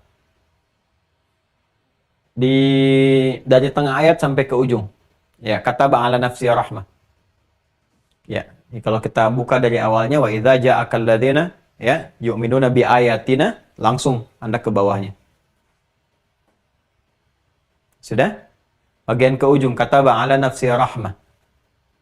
Sudah? Allah Subhanahu wa taala menetapkan rahmat ini. Tadi saya katakan kan. Ini balik lagi ke sini. Makanya saya tuliskan ini dulu tadi. Di Quran surah Yusuf kan illa ma rahimah rabbi, kita mengharapkan rahmat Allah. Formulasi dari sini ada rahmat nih. Syifa, rahmat sini. Orang sudah berbuat salah, berbuat pengen balik, pengen tobat. Kata ba'ala nafsi rahmah. Allah Subhanahu wa taala menetapkan ya pada zatnya, pada dirinya untuk memberikan rahmat. Apa di antaranya? Annahu man 'amila minkum su'an bijahalatin. Ya, bahwa sungguh bagi orang-orang yang pernah berbuat tuh mengonfirmasi Quran surah keempat ayat 17.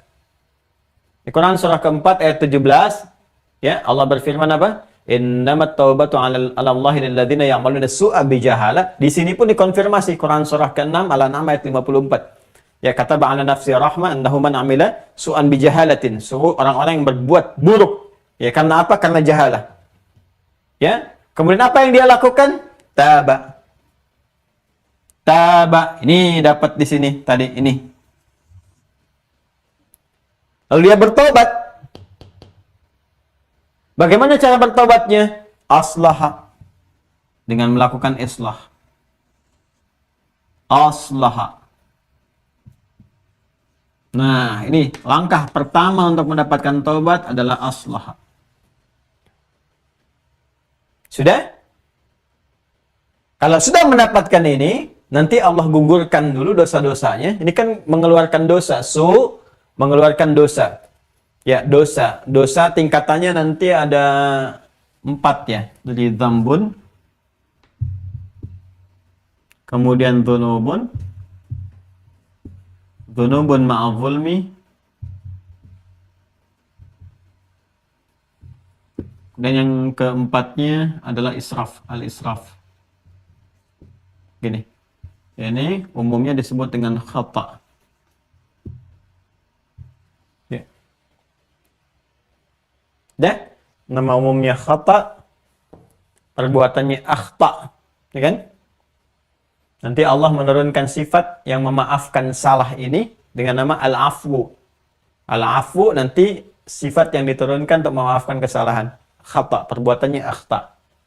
Kalau nanti melahirkan dosa, ya, dosa pertama yang skala kecil tapi tetap dosa, dzambun namanya. Terakumulasi jadi dzunub, terakumulasi dzunubun ma'a zulmi, terakumulasi di israf. Ya, ini pasangannya ghafir, ini ghaffar, ini ghafur, ini rahim. Sudah? Ini dzambun, ghafir, ditemukan di surah Ghafir, surah ke-40 ayat 3. Ghafiridz dzambi wa qabilit taubi. Kembali ke taubat, wa qabilit taubi. Ghafiridz dzambi, Allah kalau sudah mengampuni satu dosa, ya maka berpeluang menerima taubatnya. Jelas. Jadi yang Allah berikan pertama kali ketika seseorang mau taubat, benar caranya dengan aslah, memperbaiki diri, aslah, sifatnya islah, maka yang akan Allah berikan pertama mengampuni dosa-dosanya dulu. Ghafiridz dzambi wa qabilit taubi. Ketika tobat diterima, dosa dihapuskan. Di perbuatan-perbuatan buruk itu, ya, nanti dihapuskan dengan taubat yang benar, itu menggugurkan dosa sehingga nanti dihisab di akhirat, gak ditampakkan lagi. Kan konsepsinya ditampakkan kan? Faman ya'mal mithqala dzarratin khairan yarah wa may ya'mal mithqala dzarratin syarran yarah. Ya kan? Nah, ini ketika dihapuskan, digugurkan, sudah nggak ada lagi. Ya. Apa Anda kira orang-orang yang menjadi sahabat Nabi nggak ada dosa sebelumnya? Ya, banyak terjebak dalam jahiliyah. Ada yang musyrik, ada yang jadi musuh kepada Nabi SAW dan sebagainya. Ketika mereka memperbaiki diri, ya, aslaha wa hasuna islamuhum, ya, aslaha wa hasuna islamu, baik memperbaiki diri dan seterusnya, bersyahadat, gugur semuanya, bahkan di antara mereka ada yang masuk surga tanpa hisab, dijamin lewat lisan Nabi SAW. Ya, ini teman-teman sekalian. Kemudian Ghaffar ditemukan di Quran surah Nuh, ya, ayat yang ke-10. Faqultu astaghfiru rabbakum innahu kana ghaffara. Ya, karena itu kalau sudah naik ke Ghaffar berarti akumulasi. Berarti umatnya Nabi Nuh pada saat itu bukan di level 1, udah naik level 2 nih. Ya, udah mengancam Nuh, udah mengolok-olok dan sebagainya, sudah ke sini. Dzunubun ma'a zulmi, ini sudah ada zalimnya. Bukan cuma berbuat dosa tapi mewariskan dosa pada orang lain. Ya, ngolok-ngolok misalnya yang lain, ngajak-ngajak untuk tidak bersama orang baik. Ya, seperti orang yang ya menyoal orang yang ibadah ke masjid, terus menyoal masjidnya, berusaha menampilkan citra buruk tentang yang terkait dengan masjid, itu disebut dengan dzunubun ma'a zulmi. Itu ada di Quran surah kedua Al-Baqarah ayat 114. Wa man azlamu mimman mana'a masajidallahi ayyuzkara fiha ismuhu wa sa'a fi kharabiha. Itu yang bahaya.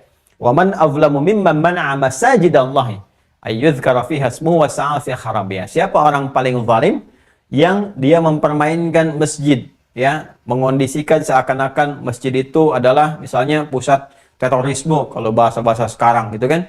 Ya, seakan-akan masjid itu citra yang buruk dan sebagainya, tapi sengaja dibuat. Ya, sengaja. Ya, bukan karena memang ada seperti kasus di masa Nabi, orang membuat masjid itu kamuflase saja, ada. Ya, seperti Abdullah bin Ubay bin Salul itu. Luarnya kelihatan masjid, tapi dalamnya di situ ada makar, ada macam-macam dan sebagainya. Sehingga diperintahkan oleh Allah langsung lewat Nabi SAW, ya, untuk diselesaikan. Ya. Nah, ini teman-teman sekalian, ini tidak. Dia ngolok-ngolok orang ke masjid, membangun citra yang jelek tentang masjid dan sebagainya, itu tingkatnya tinggi. Dzunubun ma'a zulmi, ada zalimnya. Karena itu bahasa Qur'annya waman azlamu. Siapa orang paling zalim?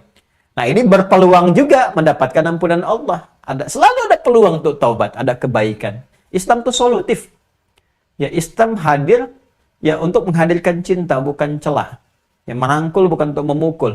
Ya, memberikan hidayah, ya, dan kebaikan-kebaikan, bukan untuk menyakiti dan menjauhkan, tidak. Maka muncul sifat Ghafur. Ghafur. Kalau sudah semakin terakumulasi israf, pokoknya kalau nggak menjelek-jelekkan, kayaknya belum pas deh. Kalau nggak bikin konten untuk membuat keonaran, kayaknya belum, hari ini belum sempurna. Kalau belum menyoal, ya belum macam-macam, kayaknya belum lengkap kehidupan di hari ini. Itu israf namanya. Ya, israf ini sudah terakumulasi semua, mabuk iya, zina iya, macam-macam dan sebagainya. Ini israf nih. Maka di sini pun tetap Allah berikan peluang untuk mendapatkan rahmat Allah kalau mau taubat. Ya, makanya nanti kalimatnya dengan rahmat, pemiliknya rahim. Ya.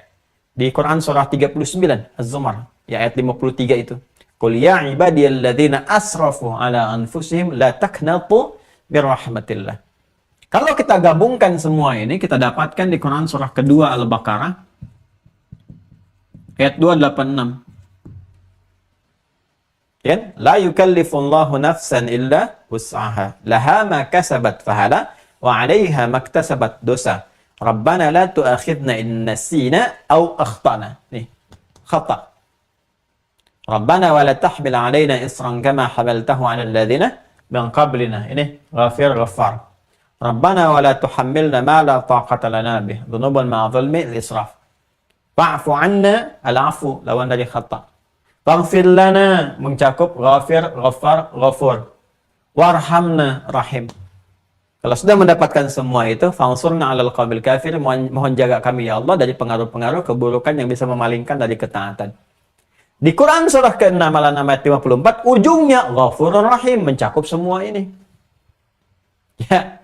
Jadi kalau kita benar, ini caranya dengan taubat menggunakan aslaha yuslihu, ya, sifatnya disebut dengan islah. Ini gambarannya. Maka apa yang terjadi? Nanti Allah perbaiki dulu ininya nih, perbuatan salahnya. Dihapuskan dulu. Menurunkan sifat Ghafur kan? Ghafur di ujungnya kan annahu Ghafur Rahim. Ada kan? Ya. Ghafur menggugurkan dosanya. Kalau ini hilang, Rahim merahmati ini kalbunya. Illa ma rahima rabbi, kembali ke surat Yusuf tadi. Kalau ini sudah dirahmati, itu sudah digugurkan, maka yang keluar karena islah ini, hasil dari islah itu soleh namanya. Hasil dari islah, soleh. Islah kan dari aslah yuslihu. Islahan, kata dasarnya akarnya salah yaslahu. Salah yasluhu. Sifatnya disebut dengan soleh. Makanya orang-orang itu kalau sudah islah, ini berusaha untuk soleh namanya.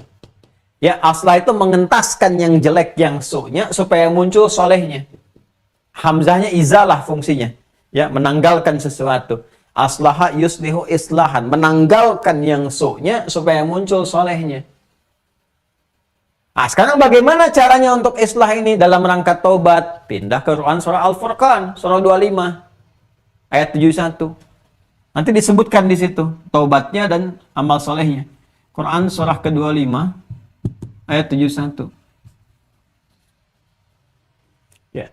Agak banyak sebetulnya, cuma kita ambil yang bisa menguatkan dengan cepat saja. Sudah? Buka mushafnya. Sudah? Illa man taba wa amila amalan salih. Ada? Kecuali orang-orang yang taba, tuh kembali ke sini, taba, mentobat. Jadi pernah berbuat buruk karena salah dalam nafsu dan sebagainya, dia taubat. Dan apa yang dia kerjakan? Nah, ini kuncinya. Untuk mendapatkan islah itu, maka dia berlatih memperbaiki yang jeleknya dulu. Jadi cara mengobati ini, teman-teman sekalian nih, yang ini, pembukanya dari sini. Dari perbuatannya. Karena dari perbuatan ini kan ngirim ke sini. Ya. Ngirim informasi, data ke sini terus, jadi membentuk kebiasaan. Ternyata ini bukan cuma sekedar informasi yang sampai ke sini, tapi nanti kalau itu diperbaiki dari depannya ini ke sini, itu semacam jadi palu godam yang memaku itu, ya, memaku tutup-tutup yang keras itu. Jadi seperti dibersihkan lagi nih, bersihkan, dipaku. Sehingga sekatnya kebuka lagi, kebuka. Ternyata kuncinya dari sini kata Allah nih. Kalau mau taubat dengan benar itu. Nih. Ya, pelan-pelan ya, pelan-pelan di sini. Illa man taba, kecuali orang yang taubat. Bagaimana cara taubatnya? Ini, dia berusaha memperbaiki dulu ke sini, lewat jalur sini. Wa amila amalan salihah. Nah, supaya mendapatkan sifat aslaha, menanggalkan, ini harus ditanggalkan nih. Munculkan yang solehnya. Nah, cara untuk mendapatkan itu semua, maka ulama membimbing kepada kita. Ya, sadari dulu. Kalau sudah ada masuk ke dalam jiwa, kan sentuhan terus sedikit cahaya masuk, tep. Wah, ini kok perbuatannya begini ya. Sampai kapan mau begini? Cepat ambil. Tadi yang telah saya terangkan. Tsumma yatubuna min qarib. Ya, walladzina jahadu fina lanahdiyannahum subulana. Ambil itu, sadari. Kalian tahapan tobat yang pertama kata para ulama, satu,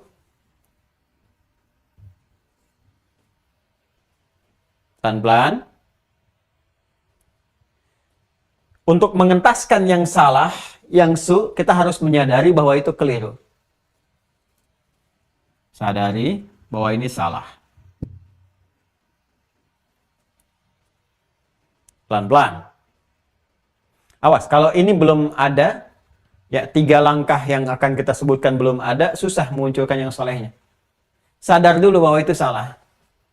Ya, perbuatan ini keliru, ini nggak benar. Kadang-kadang untuk mendapatkan kesadaran ini, Masya Allah, Allah pun maha baik ya. Kadang kita dapatkan dari akses sekitaran kita. Kan hidup itu begini nih, hidup itu dengan celaan kan begini, teman-teman. Ya, jadi ada yang sifatnya baik di sini, ada yang buruk. Ini cara cepatnya ya. Kalau nanti dari sini, ada yang mencela ke sini, ya, dari yang jelek, yang buruk, mencela kepada yang baik. Ini bukan celaan sebetulnya, tapi untuk memantapkan, ya, melekatkan kebaikan yang ada di dalam diri orang yang baik ini. Ya, seperti orang sudah mulai rajin sholat, rajin baca Quran, dicela orang yang ini bukan celaan sebetulnya, tapi pengakuan dari lisan orang yang buruk ini, ya, bahwa ini sudah menjadi baik, karena lawan dari baik itu buruk.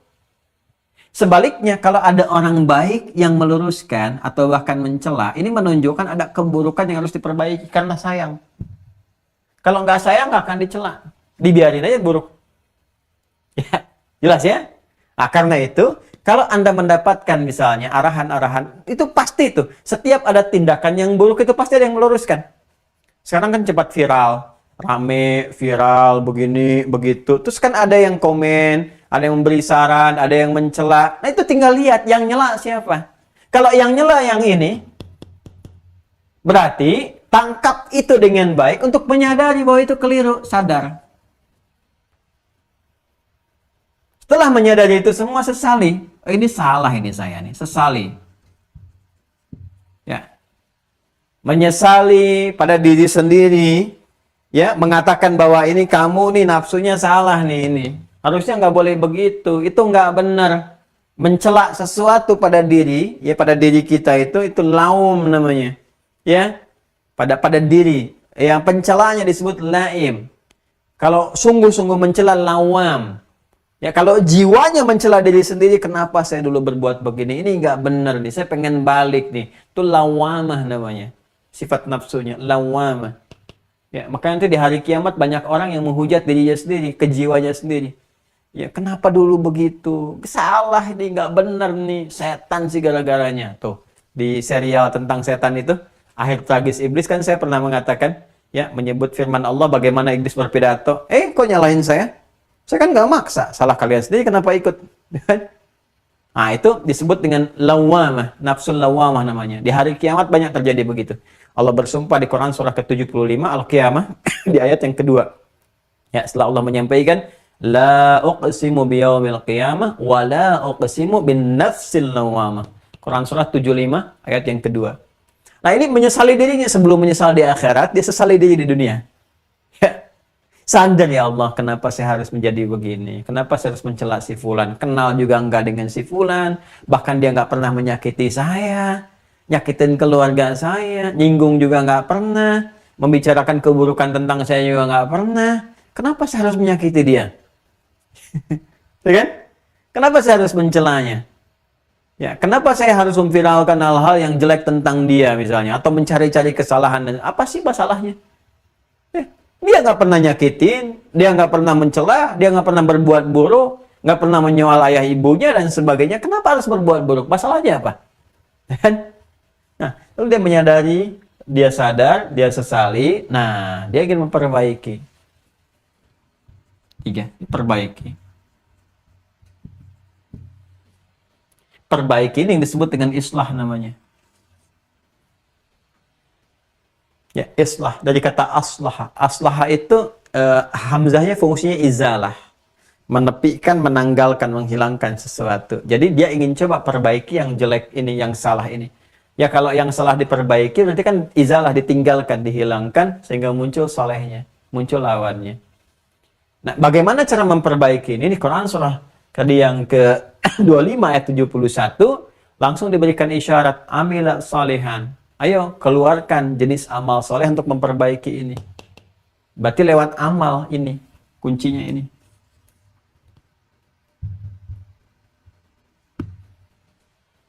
Apa saja amal-amal yang sekiranya menghadirkan formulasi obat penawar untuk ini. Tadi kan kita dapatkan dari Al-Quran disebut syifa. Ya kan? Ada rahmat, ada hudan. Tinggal balik ke sini. Apa kira-kira yang bisa mendatangkan ini semua? Karena obatnya kan di sini. Turunkan jadi amalan. Tidak ada amal terbaik kecuali salah satunya yang ditunjukkan di Al-Baqarah tadi. Ayat 2-5. Ya kan? Kan itu mengumpulkan ini semua. Dzalikal kitabu la raiba fihi hudal lil muttaqin, pemilik ini. Alladzina yu'minuna bil ghaib, untuk meningkatkan iman supaya bangkit lagi, ya kan? Wa yuqimunas shalah, salat, perbaiki salat. Amalan pertama salat. Itu yang menjadikan orang-orang kena nifak itu, kalau sudah kena nifak, salatnya ini jadi bermasalah. Kalau nggak ria, berpulang, malas-malas dan sebagainya. Sekarang perbaiki dari sini dulu. Ini yang di Quran surah ke-4 ayat 142. Ya, Quran surah An-Nisa ayat 142. Innal munafiqina yukhadi'una Allah wa huwa khadi'uhum wa idza qamu ila sholati qamu kusala. Mereka kalau mau sholat itu kelihatan malas-malasan, nggak benar sholatnya, tujuannya dunia. Nah, sekarang kita ingin perbaiki, salah saya ingin perbaiki. Ya, ingin ke jalur yang benar lagi. Maka apa yang perlu dilakukan pertama kali? Amilas salihah. Tobat, buktikan, perbaiki dengan amal soleh. Amal soleh pertama apa? Sholat dulu. Ini. Perbaiki sholatnya.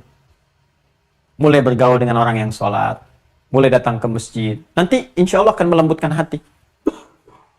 Makanya orang-orang yang tadinya keras. Awalnya orang mungkin akan heran ngelihat.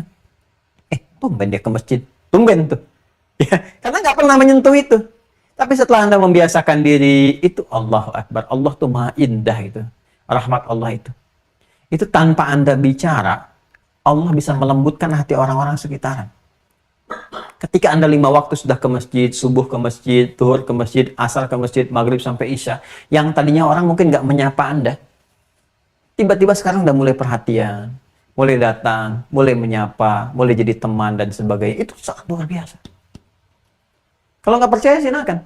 Orang baik datang ke kumpulan orang-orang yang tidak baik. Apakah akan disapa? Belum tentu, diolok-olok. Woi, tumben ahli masjid datang ke sini. Ya.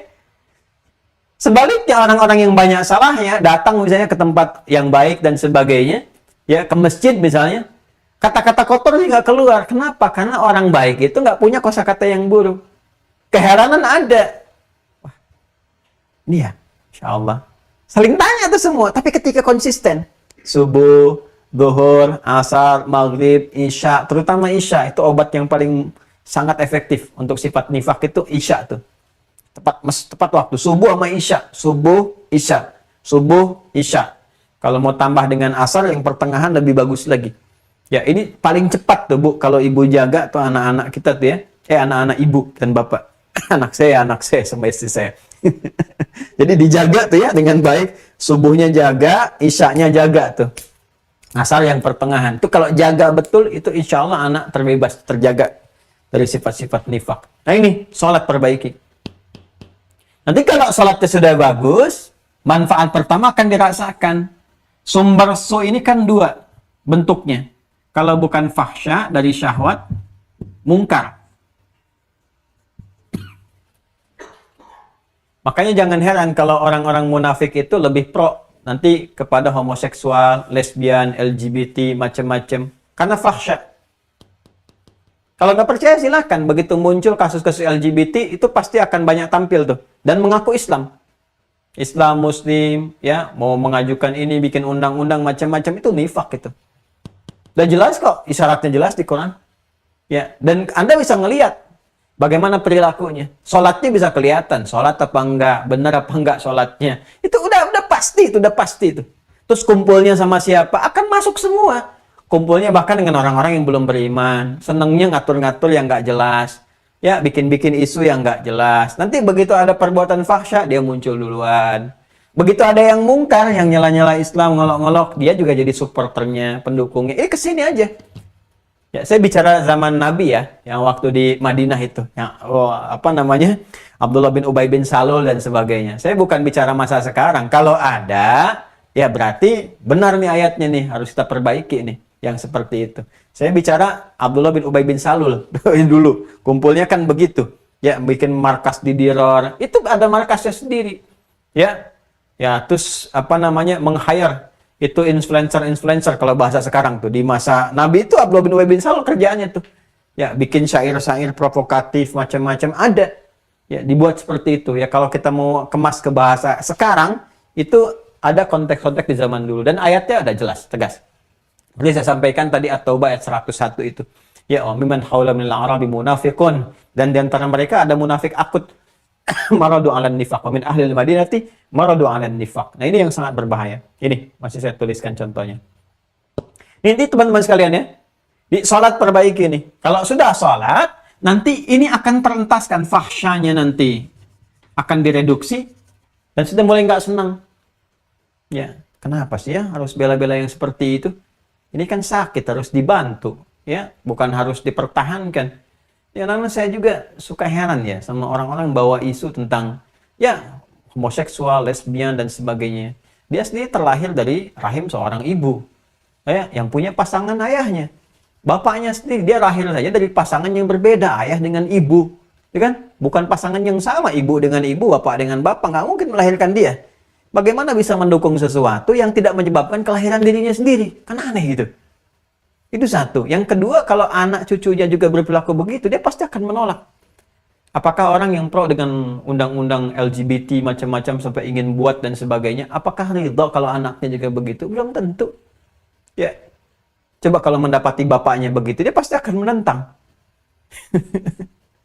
Ya, pasti dia akan menentang dan sebagainya. Jadi sebetulnya bukan fitrah itu. Itu bukan fitrah. Itu penyakit di sini, fahsya dan mungkar, kan kita harus bantu. Ya, bukan sibuk mencela ini. Nah, Islam itu solutif, hadirkan solusi, bantuan. Kalau sholat ini sudah bagus, maka ini bisa direduksi, dihancurkan, sehingga jalannya baik. Itu yang dimaksud Quran surah ke-29 ayat 45. Utlu ma uhya ilaika minal kitab, dzalikal kitabu la raiba fi. Utlu ma uhya ilaika minal kitab wa aqimis shalah.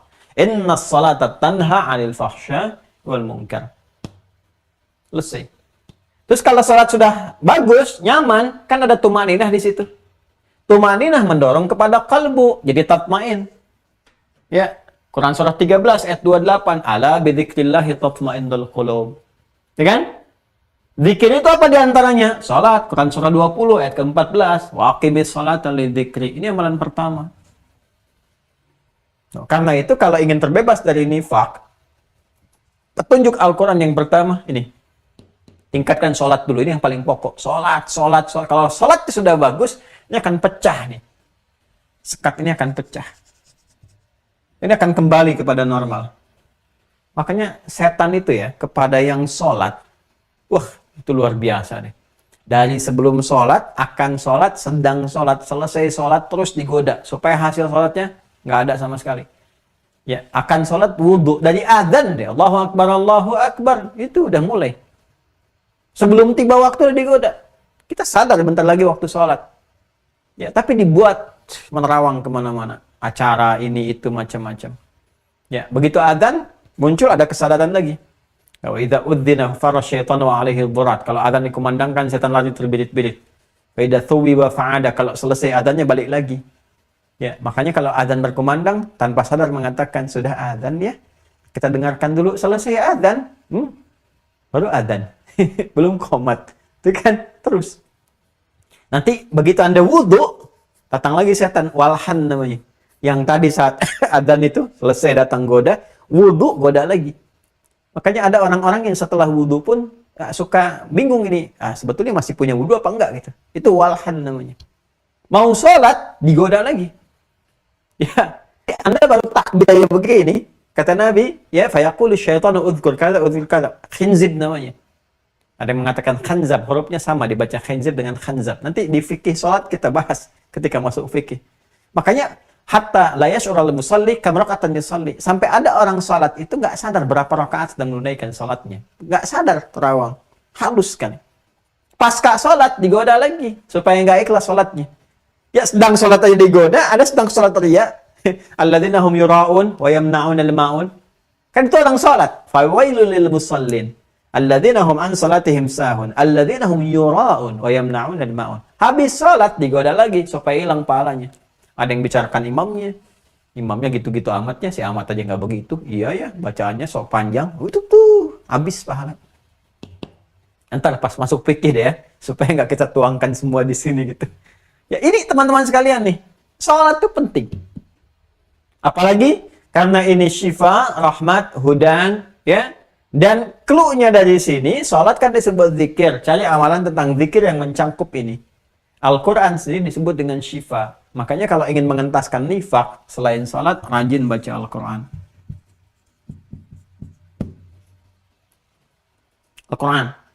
Al-Quran. Ya. Baca terus sehari lah, paling minimal yang paling standar baca. Qiraah. Naik di atas qiraah tilawah, di atas tilawah tahfidz. Ya. Sudah? Dari mana dapatnya Al-Quran? Tuh bagian ketiga. Kan tadi Taubat caranya dengan aslaha, masuknya amalan salihah, amalan salihah pertama salat, kan? Dari mana kedua Al-Quran? Yang ketiga al-i'tisam. Lihat, al-i'tisam.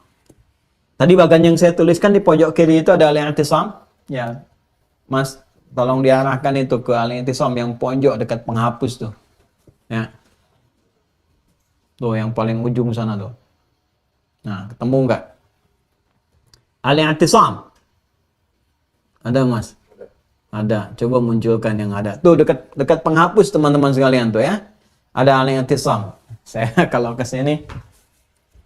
Yang ini ya. Ini nih. Taubat lewat islah al-i'tisam. Ya, dari mana taunya i'tisam? Quran surah ketiga Ali Imran ayat 103. Wa'tasimu bihablillahi jami'ah. I'tisam itu kata kerjanya i'tasama ya'tasimu. Wa'tasimu bihablillahi jami'ah. Berpegang teguhlah kalian. Ya, kepada apa? Hablillah. Hablillah yang dimaksud apa? Al-Quran. Karena di situ pertalian kita dengan Allah itu ada di Al-Quran. Allah kan menyampaikan lewat firman. Di situ ada mau'izah, ada rahmat, ada petunjuk. Pertalian kita dengan Allah lewat Quran. Prakteknya lewat sholat. Makanya dalam sholat itu surah-surah yang dibaca dalam sholat, yang pokoknya Al-Fatihah itu disebut dengan sholat juga. Ya, di hadis qudsi kan ada lewat Abu Hurairah, qasamtu shalah baini wa baina abdi. Ya qala Rasulullah sallallahu alaihi wasallam, qala Allah azza wa jalla, qasamtu shalah baina wa baina abdi nisfaini wa li abdi mas'alah. Aku bagi, kata Allah dalam hadis qudsi, salat itu dua bagian antara aku dengan hambaku. Dan hambaku kalau minta apapun, kalau benar menunaikan kewajibannya, aku berikan haknya secara sempurna. Idza qala al-'abdu alhamdulillahi rabbil alamin. Dimulai dengan Al-Fatihah. Ya, jadi Al-Quran itu hablullah yang menjadikan kita tersambung dengan Allah Subhanahu wa taala. Maka rajin-rajin kita berpegang kepada Al-Quran. Ya, bisa 3 pilihan. Qiraah, rajin baca. Baca sehari 1 halaman dulu. Ya, biasanya kalau kena nifak tuh nggak langsung. Ya, lihat mushaf dulu, nih lihat mushaf nih. Begitu lihat, ya, baru kan, aduh, aku ingin berubah. Lihat mushaf tuh belum tentu langsung baca. Ya, belum tentu langsung bisa baca. Paling ngelihat, megang gini, gini, belum tentu dibaca. Karena belum ada terbiasa, belum terbuka sekatnya tuh. Ya, makanya kalau Anda sehari nggak bisa baca Quran, ya gini, bawa mushaf yang paling besar lah. Ini kan sedang nih, mushaf al-ahyarnya yang sedang. Cari yang paling besar. Masuk ke ruang tengah, ya, nyalakan semua lampu, buka begini aja, nggak usah dibaca. Tanyakan pada diri Anda, ya Allah, dosa apa saya hari ini nggak bisa baca Quran? Dosa apa saya nggak bisa baca Quran? Ya, karena Quran itu cahaya, nur. Ya, kalau nggak kena cahaya, berarti ada maksiat. Dosa apa saya nggak bisa baca Quran tuh? Atau terlalu lekat dengan dunia? Ya, mesti ada. Sekali itu mesti ada dalam sehari itu. Ya, bacaan kita baik murajaah ataupun yang lainnya. Nah, ini bisa mengentaskan sifat nifak. Rajin baca Quran itu insya Allah memasukkan kalamullah itu ke dalam jiwa kita, maka yang kotor-kotor akan hilang. Makanya penghafal Quran, ya, yang menghafal kan bisa baca, mengkaji, menghafal tingkat tertingginya. Ya, penghafal Quran itu orang Arab menyebutnya bukan dengan hafidh. Asalnya hafidh itu untuk penghafal hadis, untuk membedakan dengan Quran. Penghafal Quran disebutnya hamilul Quran. Jamaknya hamalatul Quran. Imam An-Nawawi punya kitab namanya At-Tibyan fi Adab Hamalatil Quran. Hamil itu mengandung. Hamilul Quran mengandung Quran. Seorang ibu mengandung janin, ya, yang sedang dikandung dalam janin itu dirawat begitu luar biasa. Makan makanan yang sehat, dijauhkan dari tindakan yang buruk. Nah, ini dia ngandung Quran. Kalau sudah Qurannya masuk, maka yang jeleknya keluar. Dan dia rawat, dia jaga itu. Makanya nggak ada fahsya dan mungkar. Kalau benar menghafalnya. Itu yang dimaksud sabiqum bil khairati biidznillah. Quran surah ke-35 ayat 32. Tsumma awrathnal kitaba alladzina istafaina min ibadina faminhum zalimun li nafsihi wa minhum muqtasid wa minhum sabiqum bil khairati biidznillah. Jadi kalau benar interaksi dengan Qurannya, khairat keluar. Sedangkan khairat ada di mana? Di takwa. Takwa dalamnya apa? Iman. Makanya kalau orang rajin interaksi dengan Al-Quran, baca aja. Baca dulu, baca tiap hari. Nggak apa-apa, jangan hiraukan orang. Orang mau 1 juz per hari, terserah. Itu orang. Ya, itu orang lain, ini saya.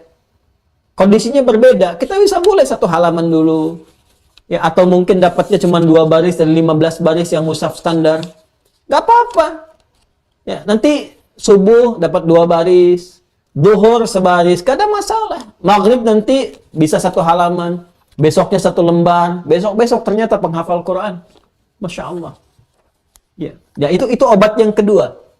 Jadi yang pertama salat, kedua Al-Quran. Wa'tasimu bihablillahi jami'ah.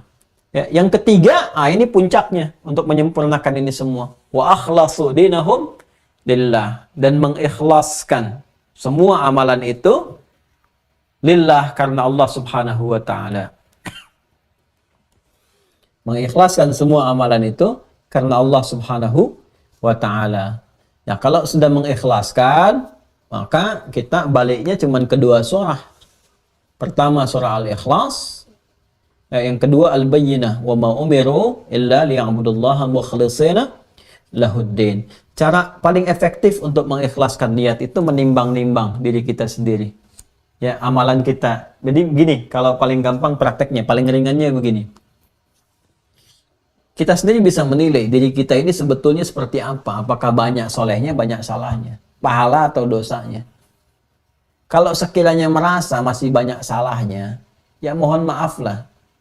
Ya sisanya itu pakai buat yang soleh. Kalau kita sadar, mohon maaf, banyak salahnya, banyak kelirunya, maka sisa waktu yang diberikan, maka perbaiki. Jangan diteruskan kepada yang salahnya. Itu spirit taubat tadi.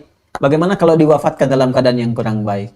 Nah, ketika kita menyadari bahwa ini kemarin kurangnya begini-begini, lalu kita ingin perbaiki jadi lebih baik dan serahkan semua hasilnya kepada Allah. Fa idza faraghta fansab wa ila rabbika farghab. Kita serahkan, pokoknya lakukan aja deh. Ya Allah, saya ingin perbaiki diri. Terserah bagaimana Engkau menilai. Engkau yang maha baik, Engkau yang maha rahim. Saya serahkan sepenuhnya. Semua hamba kerjakan, yang penting Engkau ridha. Puncak keadaan seperti itulah yang disebut dengan mukhlis, usaha untuk berikhlas. Itu yang dikatakan qul huwallahu ahad. Ya, terserah bagi Allah yang ahad. Allahus samad, aku bergantung padamu ya Allah. Jadi ketika kita menyadari bahwa ini banyak salah kemarin, Saya ingin bergantung kepada Allah saja. Baca Quran, terserah Allah, ya Allah saya menyadari saya banyak salahnya. Saya sudah taubat, Engkau yang perintahkan aku, Engkau yang menjamin aku serahkan sepenuhnya kepadamu ya Allah. Aku nggak peduli lagi dengan pandangan manusia. Yang penting aku ingin ke masjid. Terserah orang mau bilang apa. Ya, aku pernah bertato, pernah ini, pernah itu. Aku berusaha untuk hapus, aku perbaiki. Terserah orang mau bilang apa. Yang penting aku menilai darimu saja ya Allah. Engkau berikan aku apa, terserah untukmu. Itu yang dimaksud wa akhlasu dinahum lillah. Jadi pasti akan ada suasana itu. Ya, kalau sudah ada suasana seperti itu, sudah terlihat, maka akan terjadi perubahan. Apa perubahannya? Pertama, sudah tidak ada kebiasaan yang seperti awal lagi. Yang kedua, punya rasa tidak suka terhadap perbuatan-perbuatan yang menyimpang. Yang ketiga, konsisten pada kebaikan. Sekarang dia tuh kelihatannya sholat, ya rajin ibadah, nggak melibatkan diri pada yang buruk-buruk, sudah sempurna deh, sembuh nifaknya. Nah, kalau untuk penjagaan, ya, yaitu tadi lakukan amalannya dengan rutin dengan baik. Sholat, makanya kan Nabi sampaikan, kalau orang sengaja memperlambat sholat isya, itu ciri-ciri pertama yang bisa munculkan nifak. Maka konsisten jaga waktu sholat. Baca Quran, kita ada gerakan untuk menghafal Quran. Ini insya Allah sebentar lagi saya ingin tebarkan yang teman-teman untuk wakaf perangkat hafalan itu jangan salah itu insya Allah itu amalnya besar. Karena saya sedang menyiapkan generasi-generasi terbaik yang kini ini, ya, yang di kampus-kampus dan sebagainya. Saya ingin yang di kampus Islam itu pada menghafal Quran. Sehingga saat di wisuda itu bukan hanya IPK-nya 4 tahun di situ, tidak. Bersamaan dengan itu jadi penghafal Quran. Saya pengen hamalatul Quran. Kita siapkan, insya Allah dalam waktu dekat kita akan supportkan. Ada mungkin kurang lebih 5-7 ribu ya untuk mahasiswa-mahasiswa itu kita akan supportkan yang sekarang. Jadi teman-teman yang wakaf paket hafalan itu kita sebarkan ke situ. Mudah-mudahan ketika mereka jadi penghafal baik, ya ada murid lagi, pahala mengalir, jariahnya dapat, dan yang kita harapkan tumbuh generasi lebih baik. Kita nggak tahu ada titik mana kita berakhir, tapi mudah-mudahan melahirkan generasi terbaik. Dan insya Allah ya percikannya akan didapatkan oleh bangsa ini, negara ini, masyarakat ini. Ya kalau sudah ada, coba deh Anda lihat para penghafal Quran itu kalau benar menghafalnya kelihatan kok, nggak macam-macam. Baik, apalagi kalau mereka dibekali dengan ilmu-ilmu yang hebat ya, di bisnis, di birokrasi, diplomat penghafal Quran seperti kayak Haji Agus Salim itu dulu, masya Allah, ya kan? Tentara yang ahli Quran seperti Jenderal Sudirman itu, ya masya Allah. Apalagi tuh teknokrat, birokrat macam-macam, banyak orang baik-baik itu. Kalau Quran spiritnya, insya Allah ya akan lahir generasi-generasi yang mulia.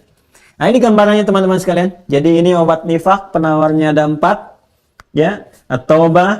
Kemudian islah, i'tisam, al-ikhlas. Kita sudah jabarkan dengan ayatnya, dengan turunannya, termasuk dengan hadis-hadisnya. Makanya nanti di hadis nomor 35 dari Al-Bukhari dan selanjutnya, itu nanti obat-obat dari nifak. Kalau puasa, ngejar Ramadan, setelah itu tingkatkan iman, kekuatan. Ini kan kemarin kita baca alamatul munafik kan? Yang hadis nomor 33, ya, sampai 34, kan betul kan? Ya, subtopik 26 hadis 35-nya tuh qiyam Lailatul Qadri minal iman, babul jihad minal iman, tatawwu qiyam Ramadan minal iman, bab shaum Ramadan ihtisaban minal iman. Jadi ngejarnya ke situ. Ini tingkat ketiganya. Ya, tingkat ketiganya itu puasa. Jadi tadi salat yang standar, Quran standar. Kalau ingin gabungkan semuanya itu nyambung, puasa. Kalau umrah haji kan kejauhan, apalagi sekarang masanya belum tentu mudah. Tapi puasa kan ada momentumnya. Ya, sekarang Kamis kan? Sekarang Kamis ya? Kamis ya? Besok Jumat ada Ayyamul Bid dan seterusnya gitu kan? Nah, kalau dilatih puasa, puasa itu bisa mengumpulkan ini. Orang puasa kan sholatnya meningkat. Ya kan? Orang puasa juga infaknya rajin. Orang puasa rajin baca Quran. Dan saat yang bersamaan, orang puasa nggak mau maksiat. Saya belum pernah menemukan orang puasa sengaja maksiat. Nggak ada. Dia bisa menahan dirinya. Dia nggak berbuat maksiat. Ya pencela, sepencela-pencelanya, dicela pun saat puasa, nggak mau balas. Itu maghrib jam 6, dia dicela jam 6 kurang seperempat, nggak mau balas. Dasar kamu begini, dia tahan aja. Temennya heran, kok nggak dibalas bang? Biasanya mencela juga. Nggak, tar aja habis maghrib. Habis maghrib. Nunggu buka. Habis buka lupa gitu kan. Buat apa pahala saya hilang gitu untuk balas. Itu sadar tuh bagus. Alhamdulillah. Itu kurang lebih ya teman-teman semuanya.